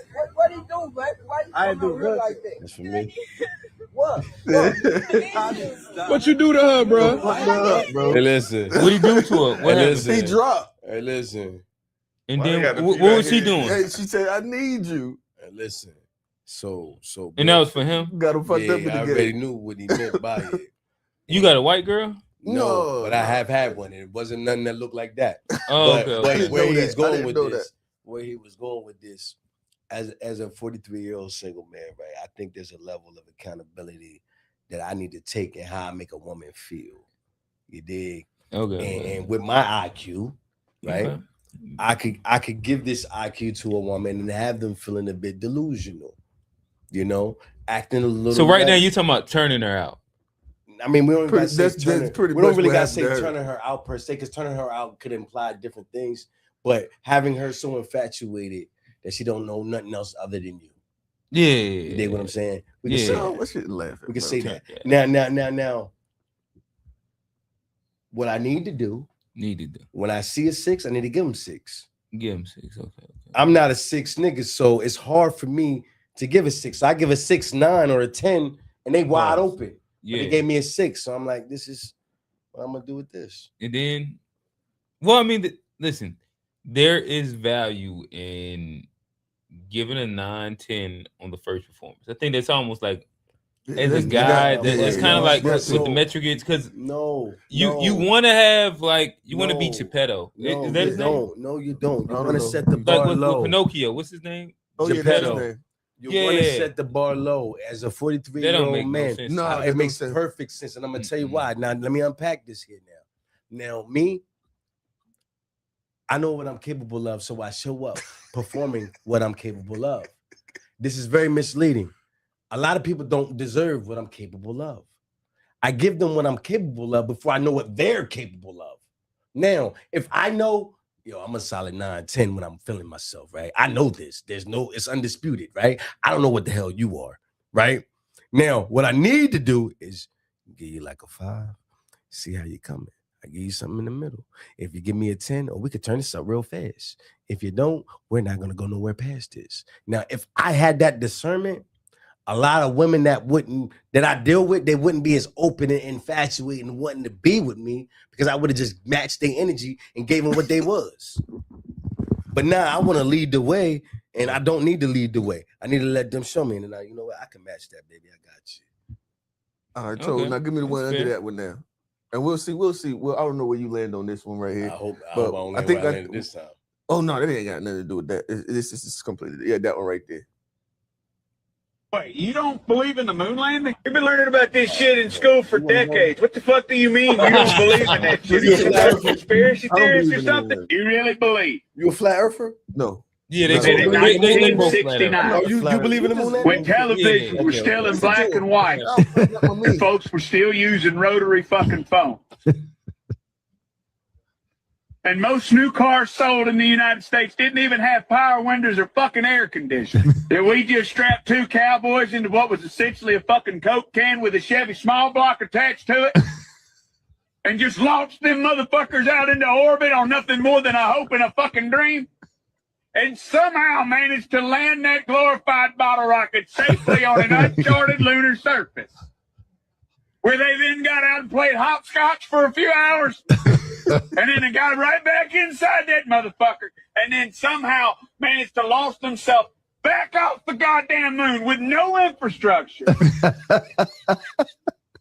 And then a few short weeks later, they landed safely back on Earth. You really fucking believe that happened? Yes, I do. Goddamn, you're a gullible son of a bitch.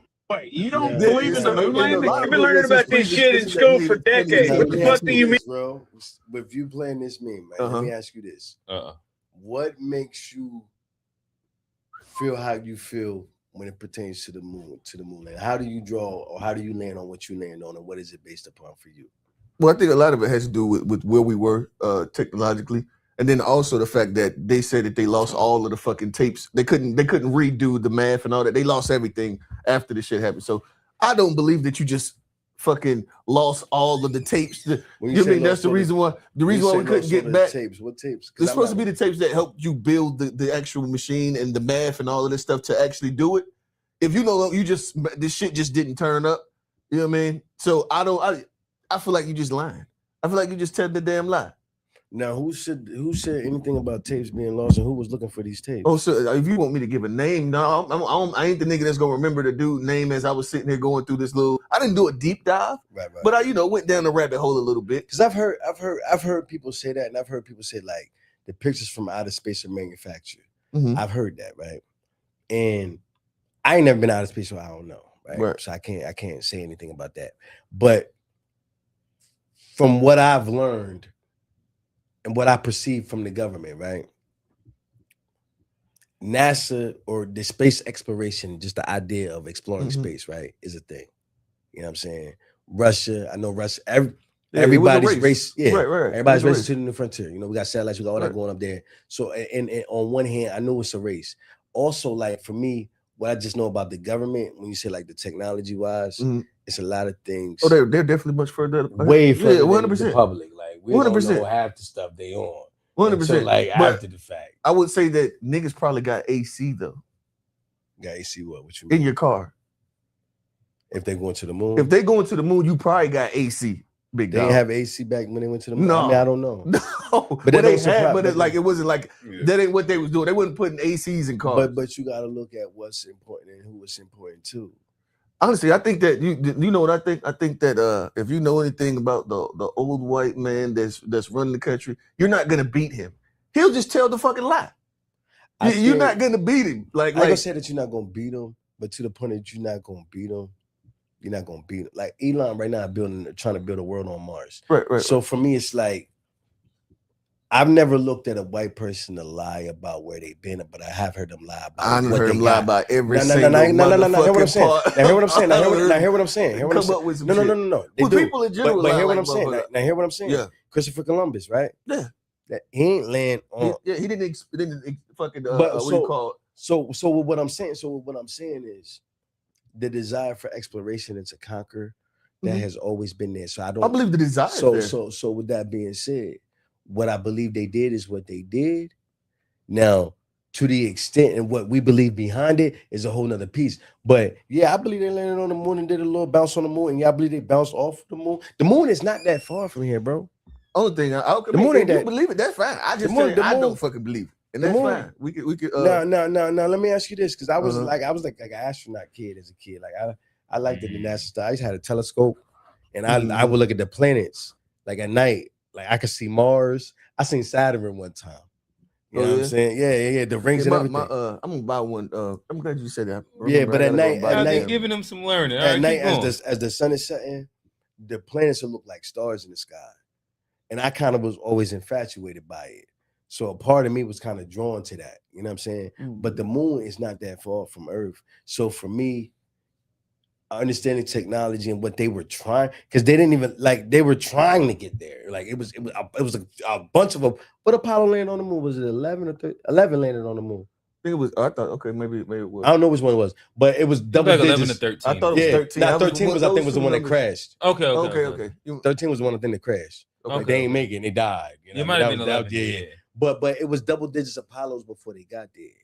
So for me, when I look at it, it wasn't like, oh, one day they just said, oh, we landed on the moon. Like, nah, they really evolved and went through like the evolution of spacesuits, the evolution of spaceships. Some boys had to go get them Soviets. You know what I'm saying? No, that definitely they inspired them.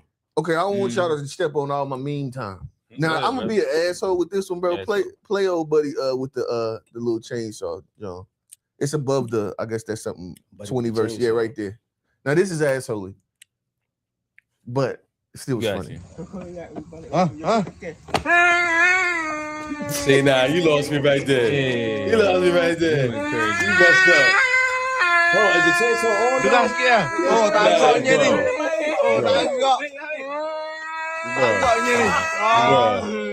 do that? You messed up. You messed up. You messed up. Ain't that autism awareness? My son's autistic, so like it is what it is. But I got a homie that my homie Dave, he was in there earlier. If he saw this shit right now, bro, this is hilarious to him, bro. You know how you know certain people laugh at certain. You know,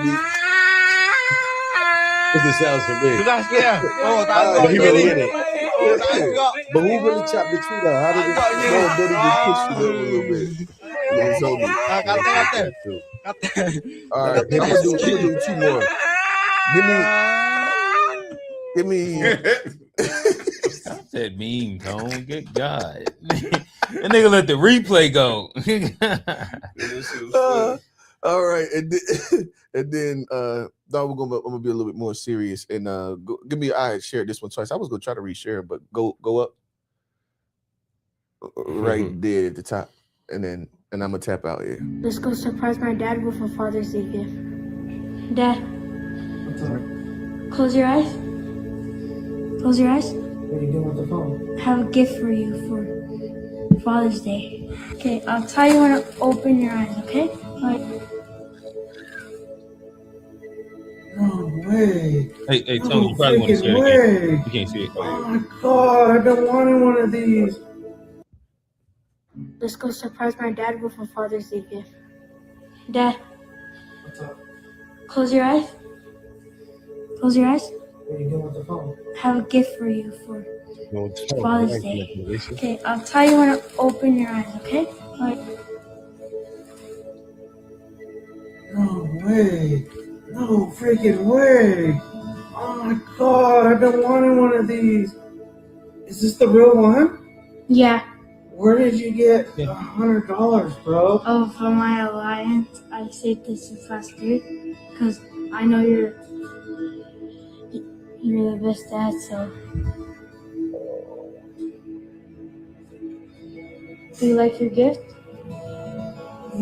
You got some. I'm happy, but I wasn't expecting that. It's alright, you bought me gifts before. It's my time to repay you. I love it. Love you. All right, so my bitch ass. You're more than enough for me. Thank you. Man, I'm super like it's my hard bitch ass for me was. to watch stuff like this and not be like, Yeah, my bitch. I was in the bed sitting in scrolling like, Instagram man. earlier. I'm fucking got tears. I went in there. Like my wife knows that like this is something, this little transition thing that's happening with me. This is I've become softer than I've ever been. You know what I mean, in my life at this point right here is amazing. Like it's like literally, you know what I mean. Like I said, the last time I was watching Gridiron Game, bro. Me and Dave, it was funny because Dave. Did I told y'all that story? About you crying watching Gridiron Game? Yeah, but then Dave came over to the crib and I played it for that very reason. I wanted him to watch it just to see if I was too. If this is something normal that's just happening amongst men at this similar age gap, that it's similar age. Y'all both cried? Yeah, he was crying too. Cool. He was trying. This nigga every time a moment came up, he'll grab his phone.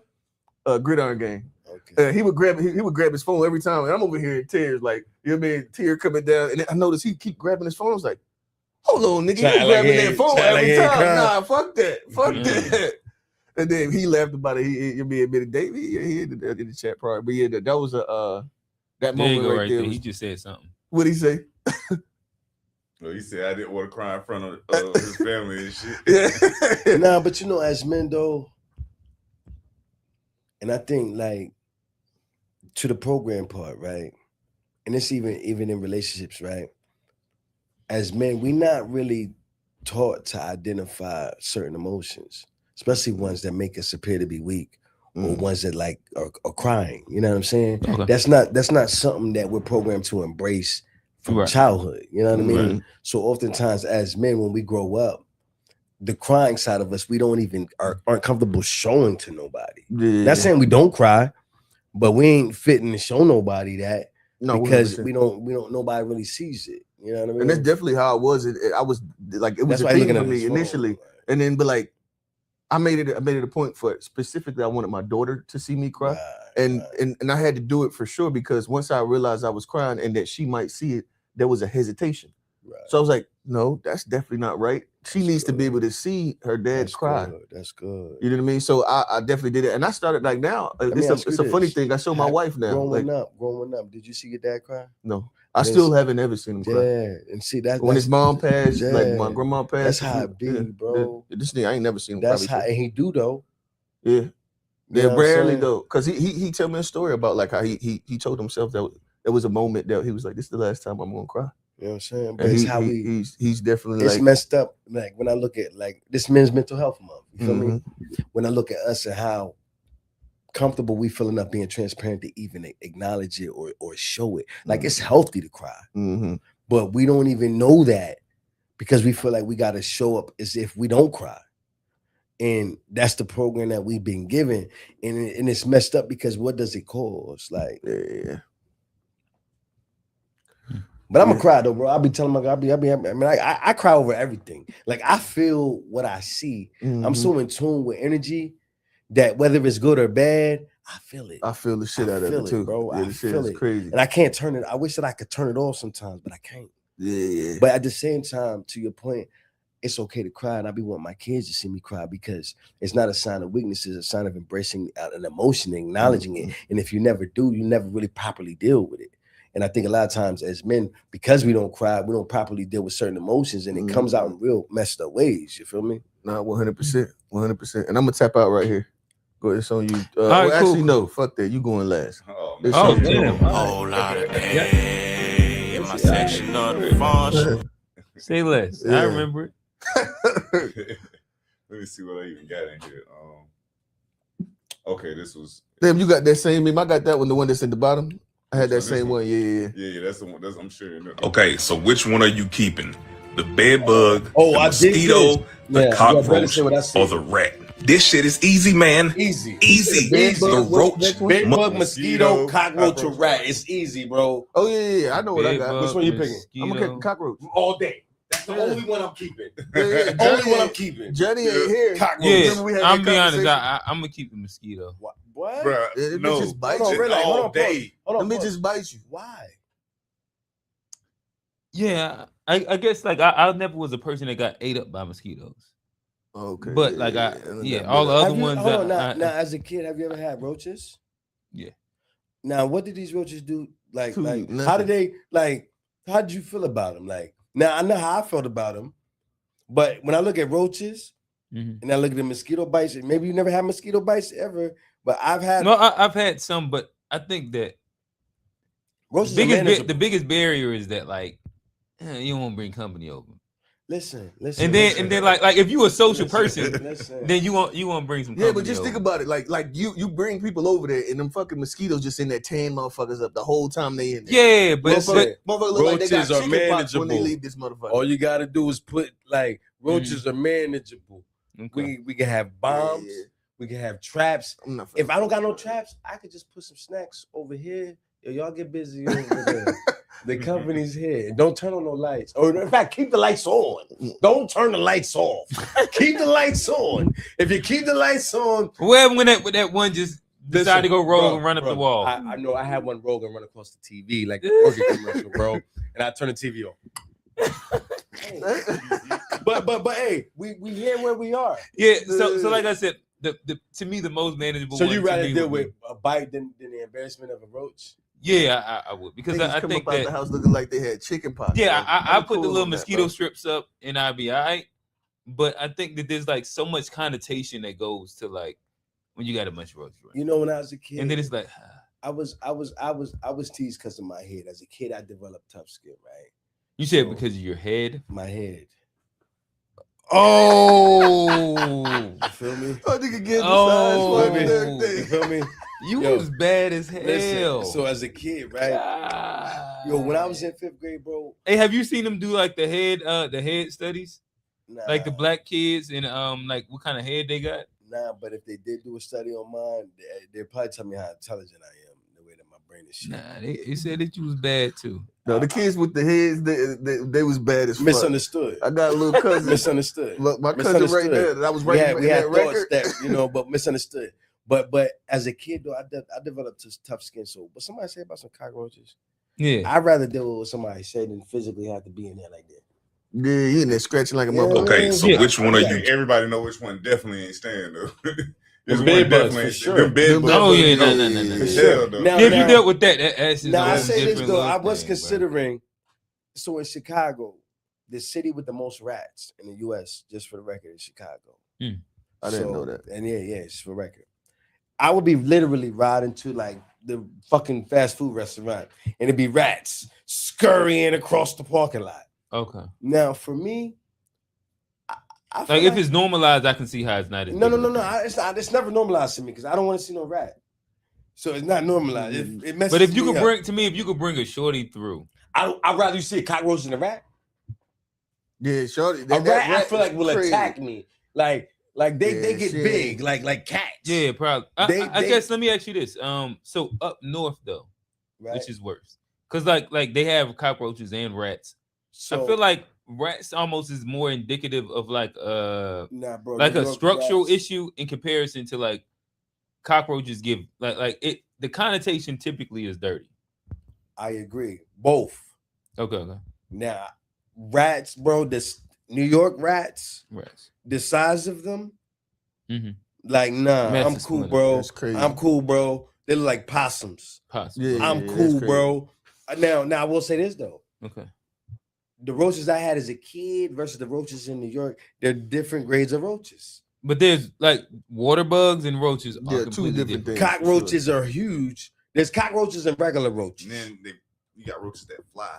Now I ain't even talking about them roaches, but I know them roaches. They scary. Roaches. I ain't gonna lie to you. But for me, I could deal with little roaches versus like big rats. Knees get weak, huh? You know what I mean? Little roaches, I can deal with them. Because the thing about it is that if you see a little roach, you kill him. You ain't afraid. What you gonna do with that rat though? That motherfucking rat, bro. You see that rat and then the teeth hanging out his mouth. What you finna do? And bro, I got a video of a rat and I'm looking at the rat looking at me, and I'm like, and I zoom in on him like, man, motherfucker sizing you up. No, but I could have really beat the rat up. You feel me? So I'm not saying that, but the thought that went in my mind, like what I'm gonna have to do, like a roach, done. A rat, I might have to punt him, hit him with something else. He's gonna like it's gonna be different. You gotta make sure that you're directing them where the fuck you want them to go. Yeah, it could fuck around and get a bite off on you, and that's facts. That you got rabies, right? You infected. Yeah, I get it. And you get infected with the mosquitoes too. I get it. Hey, you get that coronavirus. I need a better one to share than what I was about to share. It was like I don't want to share that one. I ain't send a lot in this week. We'll go here. This real simple.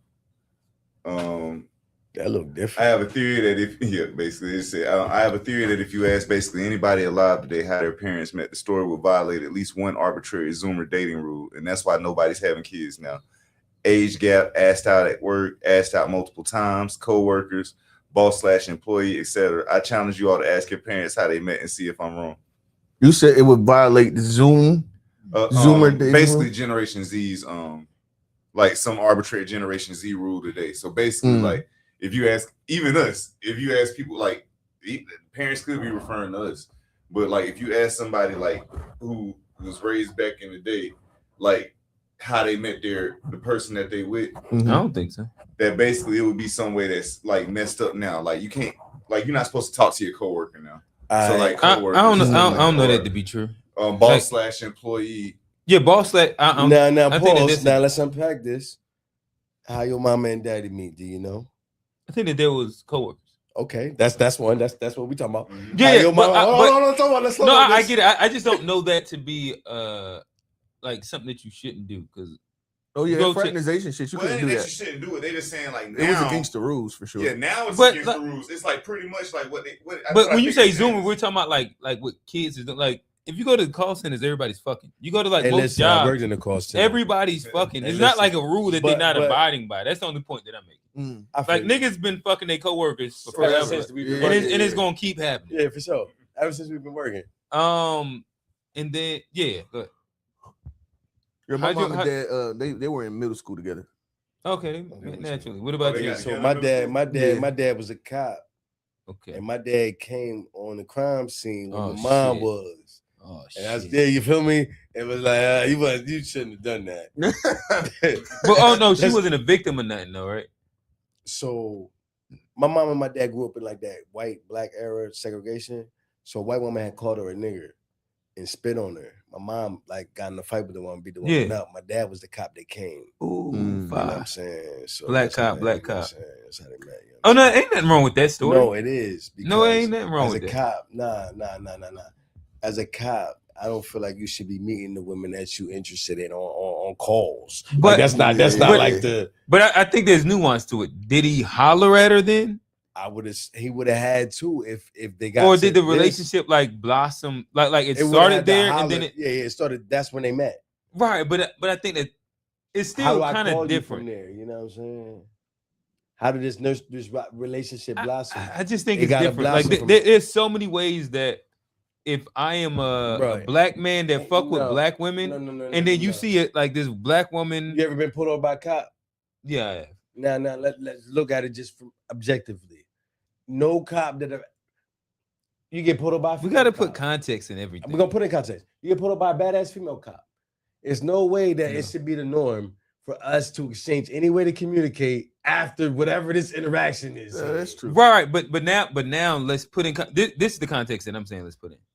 So you're saying in segregation times, you are looking at a woman that is willing to stand up for herself against like white supremacy. To my dad. And so hey, like someone that like a woman that I think that like in my that might have did it for him.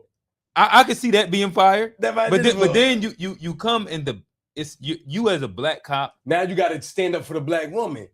Right. Like to me, like, and then like it's a beautiful when you thing. put it inside like a very like specific, like, I can see how that makes sense. And that's a love story. Scene, how do you get to now we pregnant, you got a baby? So like you the cop. I think that's a love story.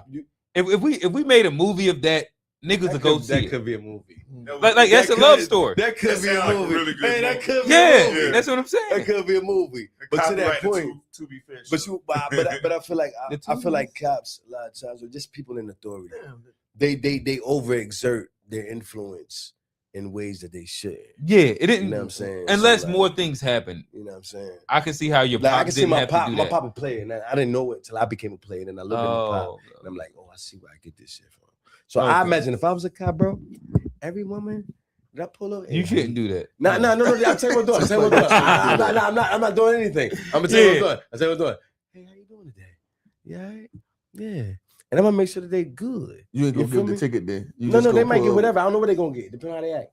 But I'm saying that I'm gonna treat them with such like. Oh, so if she don't go, then she getting the ticket. No. What if she is there a difference between how you treat a 3 and a 9? For sure. No, that's just naturally how that's life like works. pretty. How do you approach your 3? Hello. Oh, okay. How you approach that 9? Hey, how you doing? Voice went a little bit higher, like I don't even care how you doing. Hello. Yeah. Where we going from here? But with that being said, I think people. The problem is that 3 got the 9 box. We gonna go back to it. Hey, listen, but that 9 got the 3 box. The 3 still gonna be the 3 though. The 3 will never get the 9 treatment. The 3 going to be the 3. Hey, at 9, the 3 gonna be the 3. She got some 10 head. Hey, 10 head. Hey, listen, she can be all that. Gummy worm. Hey. And they got a purpose. He gonna bring that voice to that 3 eventually. They gonna bring it to him. They gonna bring it to me. hey, I let it. See, y'all got me. Y'all triggering me. This is my last word. 10 head is hilarious. Hey, y'all triggering me. And I'm black 10 head. What's we doing? She got arrested for stealing. She had a mother and daughter arrested for stealing over 7K worth of spin bags. Week later. One of the most prolific organized retail thieves in Western Washington is facing new charges. Janice Downs, a.k.a. Janice Smith, a.k.a. Punchy, is back in jail after just getting released from prison in January. Bellevue police say one of the best clues came from a TikTok video made to Young Miami's viral song Spin Dat about boosting and scamming.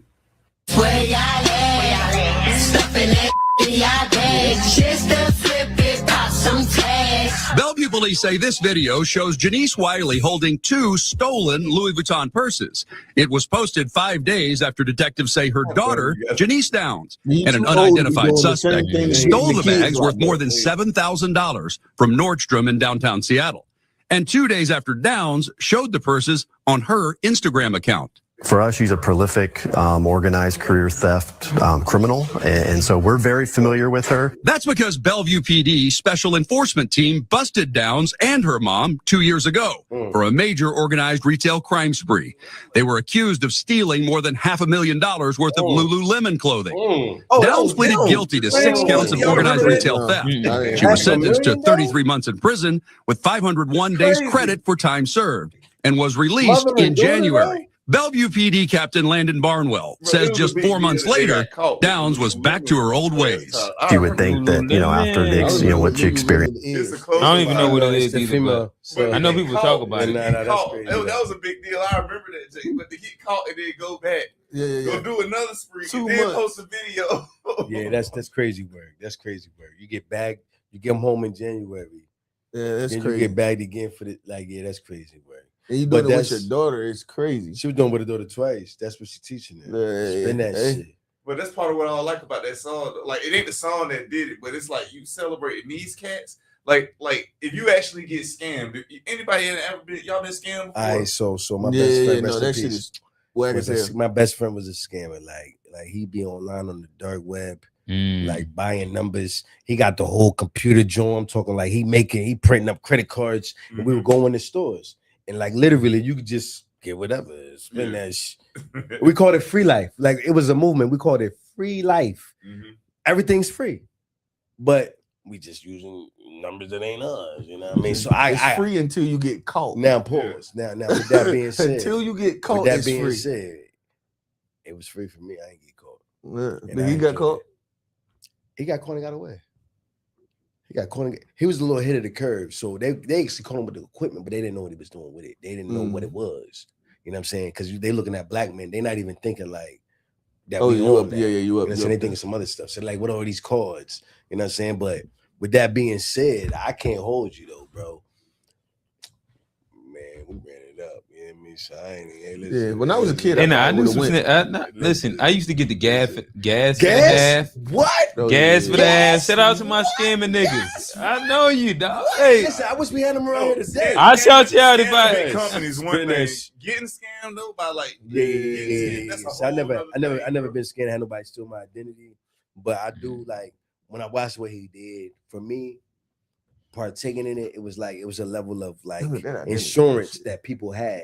Now I know it's an inconvenience. Somebody stealing your identity, spend all your bread, but it's insured. So I know if we bang the card, but it's a huge inconvenience. Bro. I agree. A huge inconvenience. I agree. Imagine somebody actually like hey, bro. I would be so sick if all of the work I done put in to get myself to where I am, and you just got a motherfucker to come and then now it's going. You know how long it take for you to get your identity back? I mean, I don't know. That shit is crazy, bro. Like when I was at the bank, bro, like because we would have to do like low stolen transfer. You had to transfer your whole account. Right. Bro, you know how, bro, that shit is super then it's attached fucking to so many things. Yeah. Yes, bro. Yeah, for sure. That shit is like, bro, that is like the word. I would not wish that on anybody, bro. You got to be like, that is trash. I didn't scam the company. Like when I was working at Carowinds, we was. Have you ever been on a whole lot of No. Like you benefited. Yeah, you benefited. No, not from like little shit like gas. You know what I mean? Okay. I was a klepto when I was younger. So I had to I'm glad that I had to grow out of that. Had it on a lot. Yes, sir. All right. I guess I'll hop into it. I guess let's start on some fun music shit, I guess, first. Go to Shorty right there going like this. Now this is music. This nigga stay playing some trash music on this show. Pause. Let's talk about it. Wait till I get my money right, nigga. Start it over. Hey man, nigga, hey, wait till I get my money right, nigga. I'm buying all types of shit. Lord help me. I'm getting a teacup German Shepherd. I'm getting Steve Harvey veneers. Rest in peace to Kiki Shepherd. One thing I'm not buying is pussy, but I might go and get a leopard. Might see me with a throwback Troy Aikman under a throwback Chris Webber, and all that under a bathrobe. Nigga, it's a throwback Hugh Hefner. I'm at my uncle's funeral without my jury on. My granny told me do better. My cousin said, Vic, you extra. Hell yeah, as a newsletter. I'm a poppin' ass nigga, but I don't be fucking these poppin' bitches, cause these poppin' bitches just be fucking whoever. She fucking on two separate niggas that do food reviews. What? Just pick the one that do food reviews better. You ain't gotta fuck them both. Hey man, nigga. Hey, wait till I get my money right, nigga. Yeah, that's Southside Vic. I fuck with Southside Vic. That was a song. He was on. No, he kind of light skinned. He was on the radar before. We did a reaction. Hey man, nigga. Hey, wait till I get my money right. Song that he's rapping. Yeah, I think that it's a nigga that did it. Go to my guy Floyd Mayweather and whatchamacallit. That's Roy Jones down there, ain't it? Yeah. Who? I can't. I think that's Floyd Mayweather and White. Yeah. This is Tyson and Jake Paul. All right, there we go. I can't see it. It look like Roy Jones. No sleep, none of that. Come on. Eat back to back, let's go. You know I'ma do what I do. If I ain't got no cheese, I'ma get some Velveeta. You know I ain't with that route shit, bitch. I'm a clout shit. Who wanna be a mosquito? If she don't do nothing but nag, she ain't in her bag. Have a LeBron needle. I just turned those Super Saiyan, but G the Glock hit like a punch. Me play, I'ma beat him. I'm just in him for that. Beaver, bro got stripes. Tiger, zebra. Better hope you don't get spotted. Cheetah, waking broad day like it's legal. Throw away bullet, take out a rhino, but this ain't a zoo. We hunting people. Put that shit on, nigga fly to the cigar. Stay on their neck till I meet the reaper. Niggas be acting like they don't know why I don't fuck with them. I don't know we do. I ain't fucking with you if you ain't related to low. LA line of Courtney and Sharita. These niggas bitches, Bruce, Medea. Earned my stripes, Gucci, Adidas. Wash my arms off thoroughly, bleach them. Like when I'm on, I can tell she eat it. Bitch, how you booze? You still buying grams and 3-5. Little brother banging the behind. You can go ask my Uncle Keith or whoever. I been thugging since I was knee high. Up in alternative school, I was taking my pistol. If I say I did not, I'd be lying. Triple back, hit a nigga block 3 times. I'm trying to run on some ends in the meantime, working my ass off. I don't get no free time, but I'm a beef fine nigga. I'm good. We're gonna go to the next. Let me now pause. Now I gotta ask you guys. Yes, sir. Because I'm a music connoisseur myself, right? Okay. So let me ask you this: when it comes to like new school, when I say new school, I'm gonna say maybe like rappers that came out 2019 and beyond. 2019 and beyond. Yeah. Okay. Who would you consider someone that is your go-to in that range? Yeah. JID. I got a decent little young boy playlist. Boss Man, if I'm going ignorant. 2019 and beyond.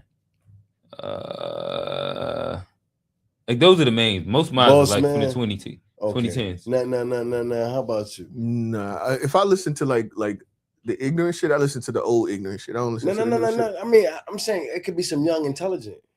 Yeah, I mean, JID is the only one. I'm not a nigga that's quick to give you a try. Okay. Because I'm happy with what I have. That's just how I am. You old school. I'm a nigga that like if you know I'm like a very like I don't know like loyal like to now as I'm listening to this, he had bars. He did. He had bars. Mm-hmm.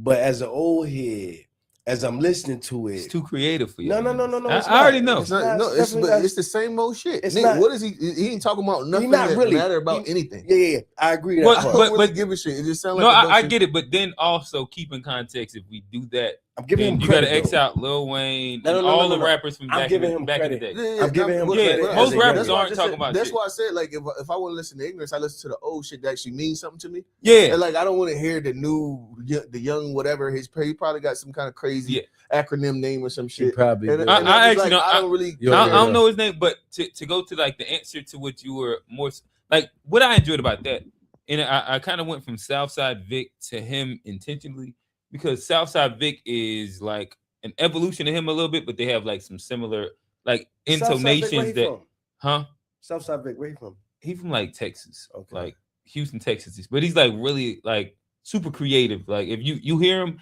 even how he goes on and off beat is like he's like inside that. With him, he does a lot of this kid. I was just randomly scrolling and I was just listening to it enough, and then I think that there is a creative piece of how they do melody and intonation with how they bar up. And I think that's where it's got So to your I can catch that. But to your point, and that's something that distinguishment that I noticed between my generation and the younger generation. Like why like young boy. Yeah. Like I can't really do it. But it's a melodic quality. Yeah, like they do a thing. Yeah, it's a lot of like, and that's why I asked you that because it's the old head. It's hard for me to listen. We came up in an era where we didn't want our rappers to sing. No, I don't even mind them singing. Just sing about something that I want to hear. Bro. Exactly. I don't care. So give me the example. Who'd you want to hear sing about something you cared about? Like, all right, your rappers. So when I think about singing rappers that I listen to Jada, now, none of these niggas. No. I got new school like K Camp.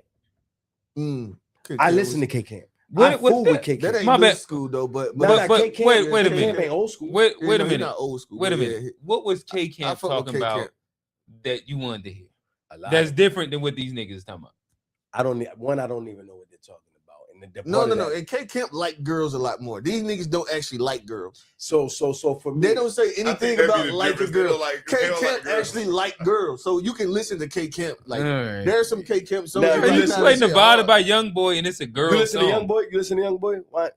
Young Boy. By de facto, because I run a gym, so all the young boys play it. Yeah, for sure. And so with that, there ends up being like records that I can pick out. Like, okay, boom, for sure. That's one right there. For sure. And that's where I've learned to like appreciate. And I'm glad that you're around it, because for me, when I get around youngins and because of my music, I be like, yo, bro, what y'all listen to? He be like, NBA Youngboy. I say, yo, play the all best NBA Youngboy song for me, and it sounds terrible. And I'm like, yeah, but that's always like the hard part, because like if somebody told me to play 10 Big Crit songs. Oh, you can play all 10 of them. I know them. Well, name them. Well, maybe. Name them. Name two. But hold on. But that's my boy. And that's because like you fuck with him.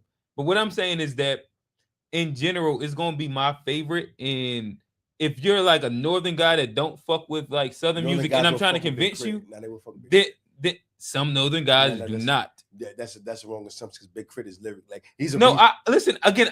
I fuck with Big Crit. Big Crit at one point in time was in my top 3. He's still in mine.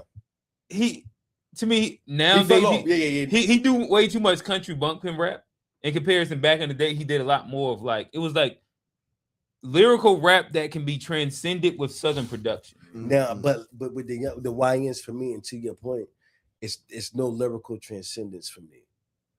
I think that so this then goes into like even him Southside Vic Dish slick.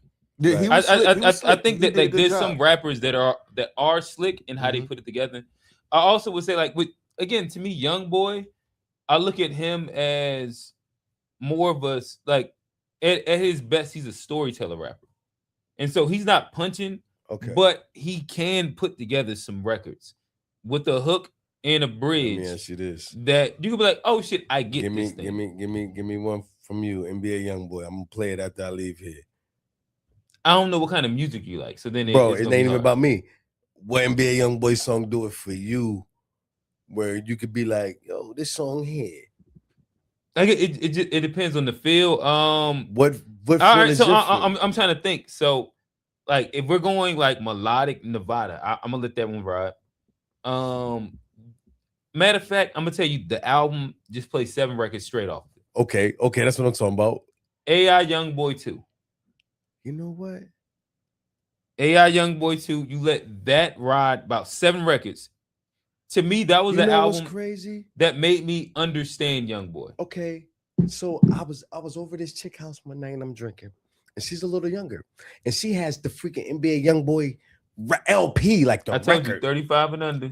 Listen, that's the pop. She has the record, and she puts the record on, and we sit here sipping, and she puts on. In fact, I saved the song, "Seeming Like It." Oh yeah, that's a decent one. And it's seeming like it. But she puts you fuck with that. This I did. I saved that. That's one of the top 7 ones. That's the only. That's the top. That's one of the top 7 ones. And it's a AI Young Boy on it. But I'm listen. But listen. Go 7 straight. Just start there. It's amazing to me though, the influence that a lot of rappers have that I'm ignorant of.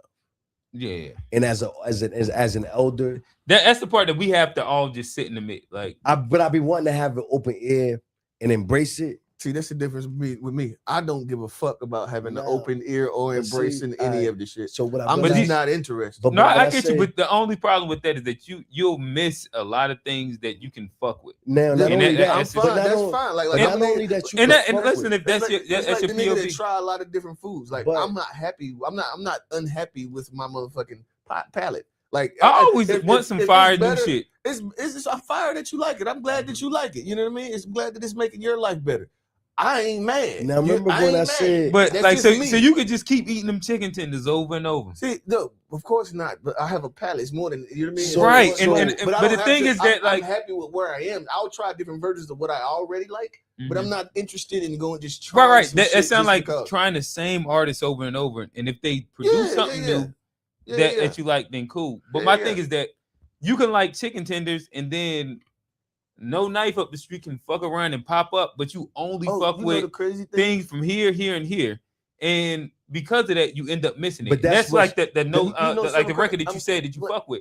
You would have never fucked with that. Has she not played it? And that's the thing is that I'm missing it. But with that being said, I had made a statement earlier where I said like the old folks need more help than the children do, right? Yeah. So with that being said, right, and as an adult.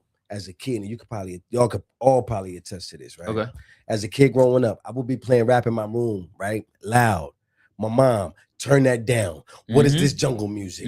Da da da da da da da da da. They're used to what they used to. And what I realized though, so when I was in college, right?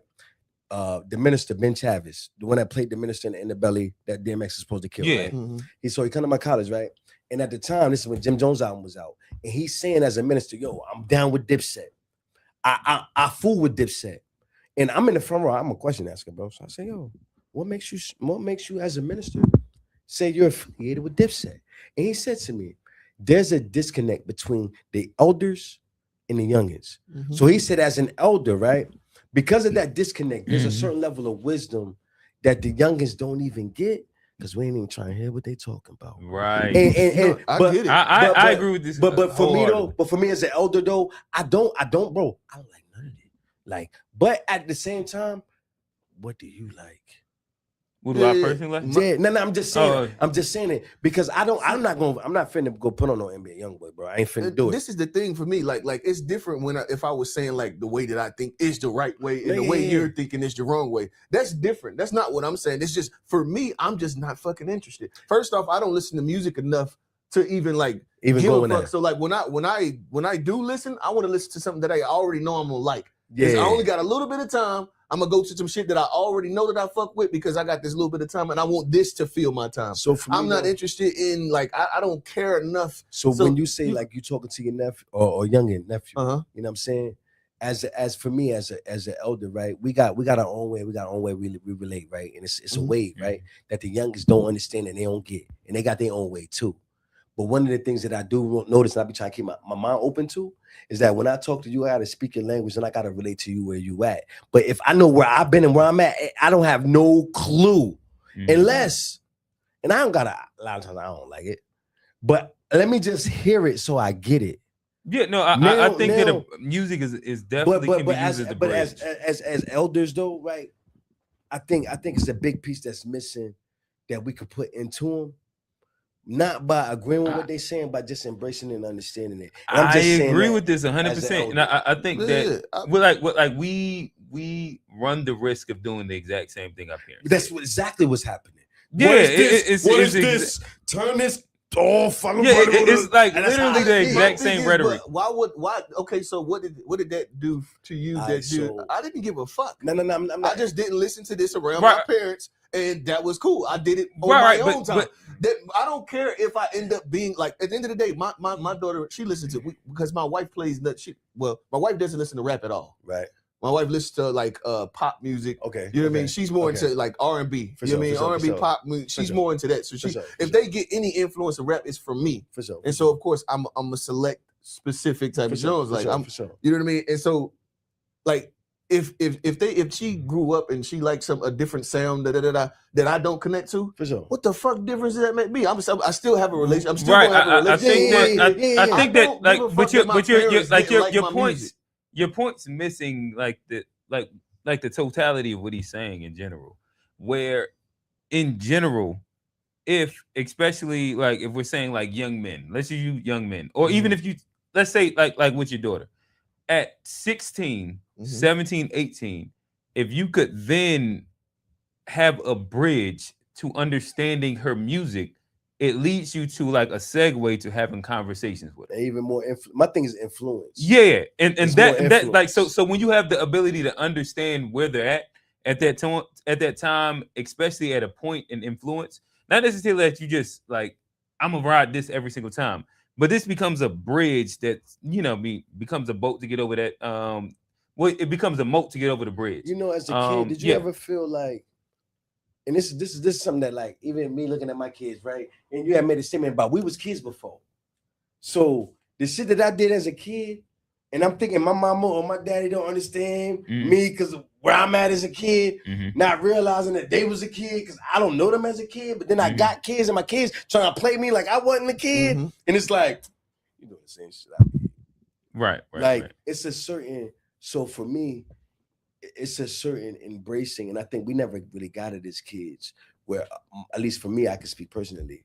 Where my parents say, that's always the generational disconnect. Like my parents never say, "Yo, you know what? I remember being his age. I remember the things he experienced, and I can relate to it." It was always like, "I'm here, you're there." You know what I'm saying? Yeah. And I think I agree with this. Yeah. And I think, but I also feel like, and this is just my personal shit. As an adult, I feel like it's a stage and a safe space that as an adult, that I feel like we could consciously make more, not to say like, yo, I agree with what you're doing, but I understand it to the point where now I can give you certain gems that I might not have been able to give you this gem Because I ain't even trying to hear nothing that you on. Well, my thing is that even if because that's why I think like musically has the themes. Like if we look at how music has evolved and what they're talking about, they're not talking about stuff that we would tell them to talk about. They're talking about stuff that they would talk about. Right. We had conversations. Let me hop in real quick. So, I think that this ends up being like a part of the power of it is that even if we're like making the segue like that, how do I introduce the music that I fuck with? I have to start with you believing that I at least give the time of day or fuck with some of that shit that you fuck with. For sure, you gotta start there. And then it's like, all right, like then right, and then let me put you onto this. You might fuck with, and I think that these bridges end up being so with my daughter, right? When my mom died, right?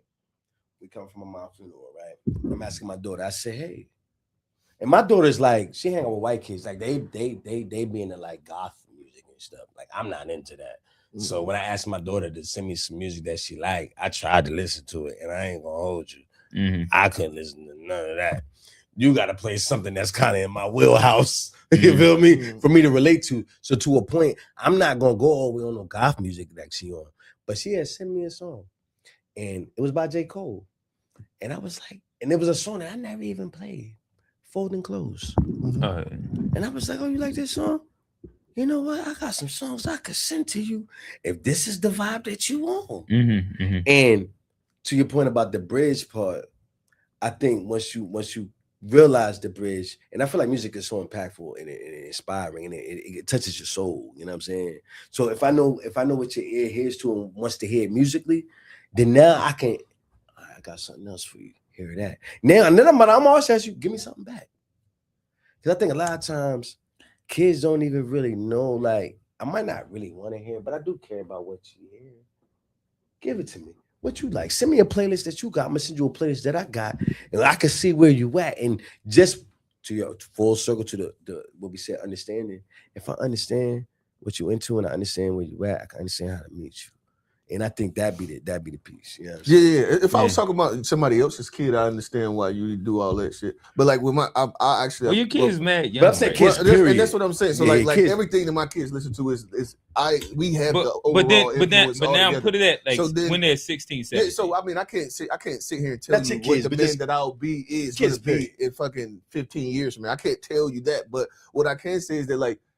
The influence is definitely going to be there, sure. and I'm not even trying to influence. Really, I don't play a lot, like too much rap. I play more R&B because like I'd rather y'all listen to that shit for anyway. Sure. I'd rather y'all listen. I'm to not even playing rap that I was on. Yeah. But and at the same time, like I said, there's many different ways that I can that this relationship and this influence and all of this stuff can happen. I just know that like that's just not. I'm not really interested in these kids' music.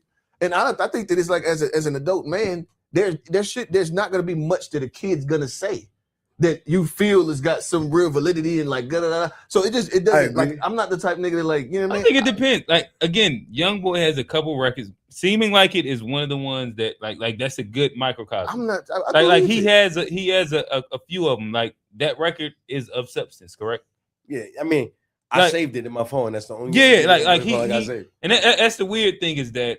I don't listen to Rob Wade, but I know that kids, they love him. Like they love him, but it's because he touches into like a very specific thing. Like I actually went to the Young Boy concert with my son. Okay, and there's a couple records where like some of it, like the Pain records, right, or him talking about like not having a dad and da da da da da. Right. That there's validity that every generation can relate to. For sure. It's like a common story, especially when we get into the Black community. But I'm gonna give y'all one more. We talked about like more traditional hip hop. I'll end me off with pause. Yeah. End me off. End me off is pause. It was no. I'm not for the pause generation, but end me off.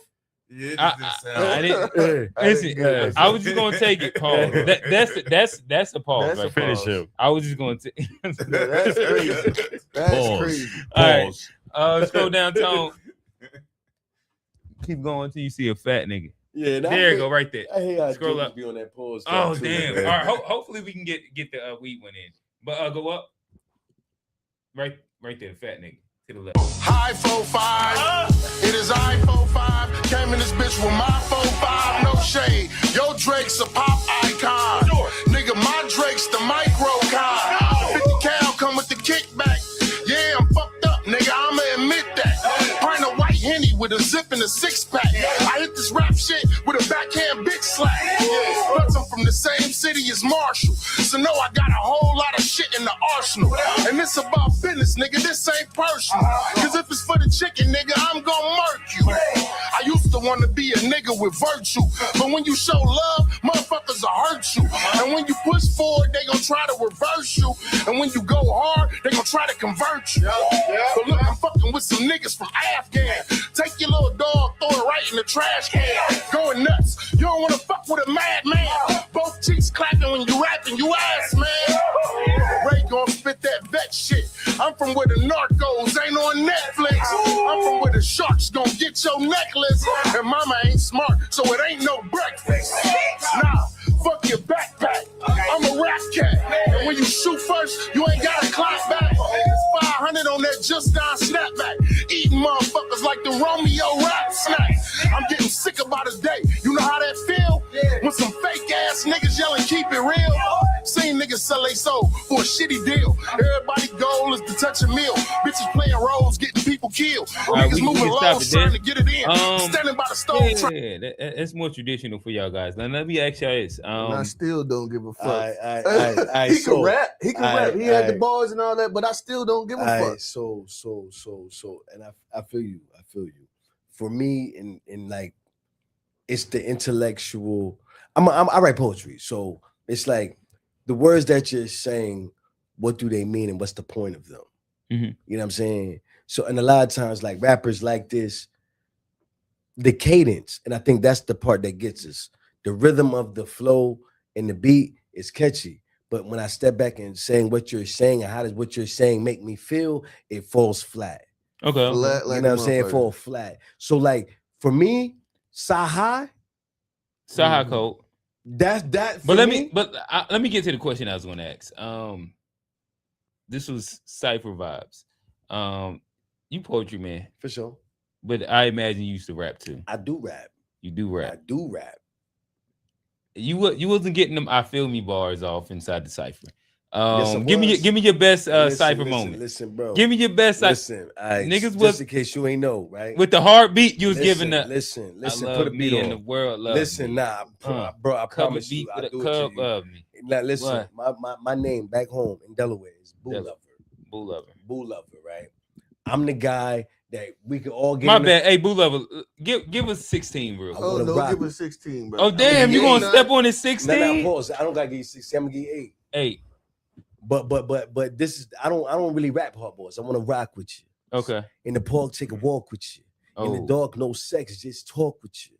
So don't try to resist the words I spit off my lips. I'm not trying to put handcuffs on your wrists. On the first date, it's cool if we don't kiss. Matter of fact, I put it like this. Listen, I just want to explore your mind and in time from what's behind the door of your heart. So I'ma be real from the start, from the heart. Ignite a spark, make light from the dark and bark in conversation. Lay a foundation for good relations. A little mind sex, don't fight the temptation. Like, that's how I come to ciphers. Hey, I miss those times where the nigga would had a 16 ready. I love that shit. Listen, I ain't gonna lie, I love that. I rap about love, so like I fuck with it. I ain't gonna lie. I'm the guy. I remember it used to happen the 16. And I'm gonna rap about and then love. you had to have like 3 different tempos. I got. And you was ready for it. You from the ilk. But for me though, I rap about love, so that's my MO. Like I come to a hardball cipher and mess the whole cipher up. Was he rapping about this? No, nobody want to rap after that because I'm rapping about love. So I think it's only a message.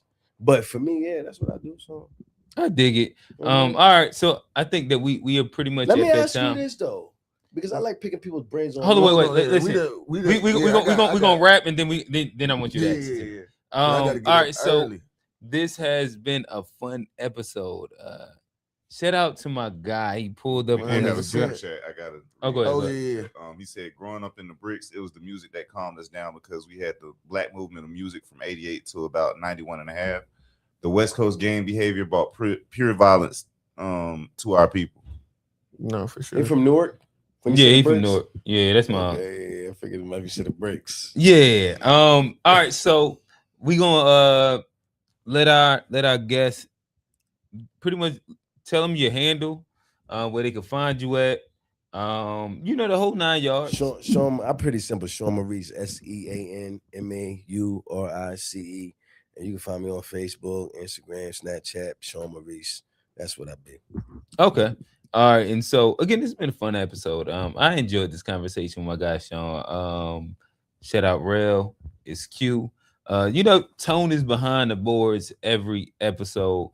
And yeah, again, this has been a fun episode of the To Be Fair show. We are here every Sunday, 6 p.m. ish.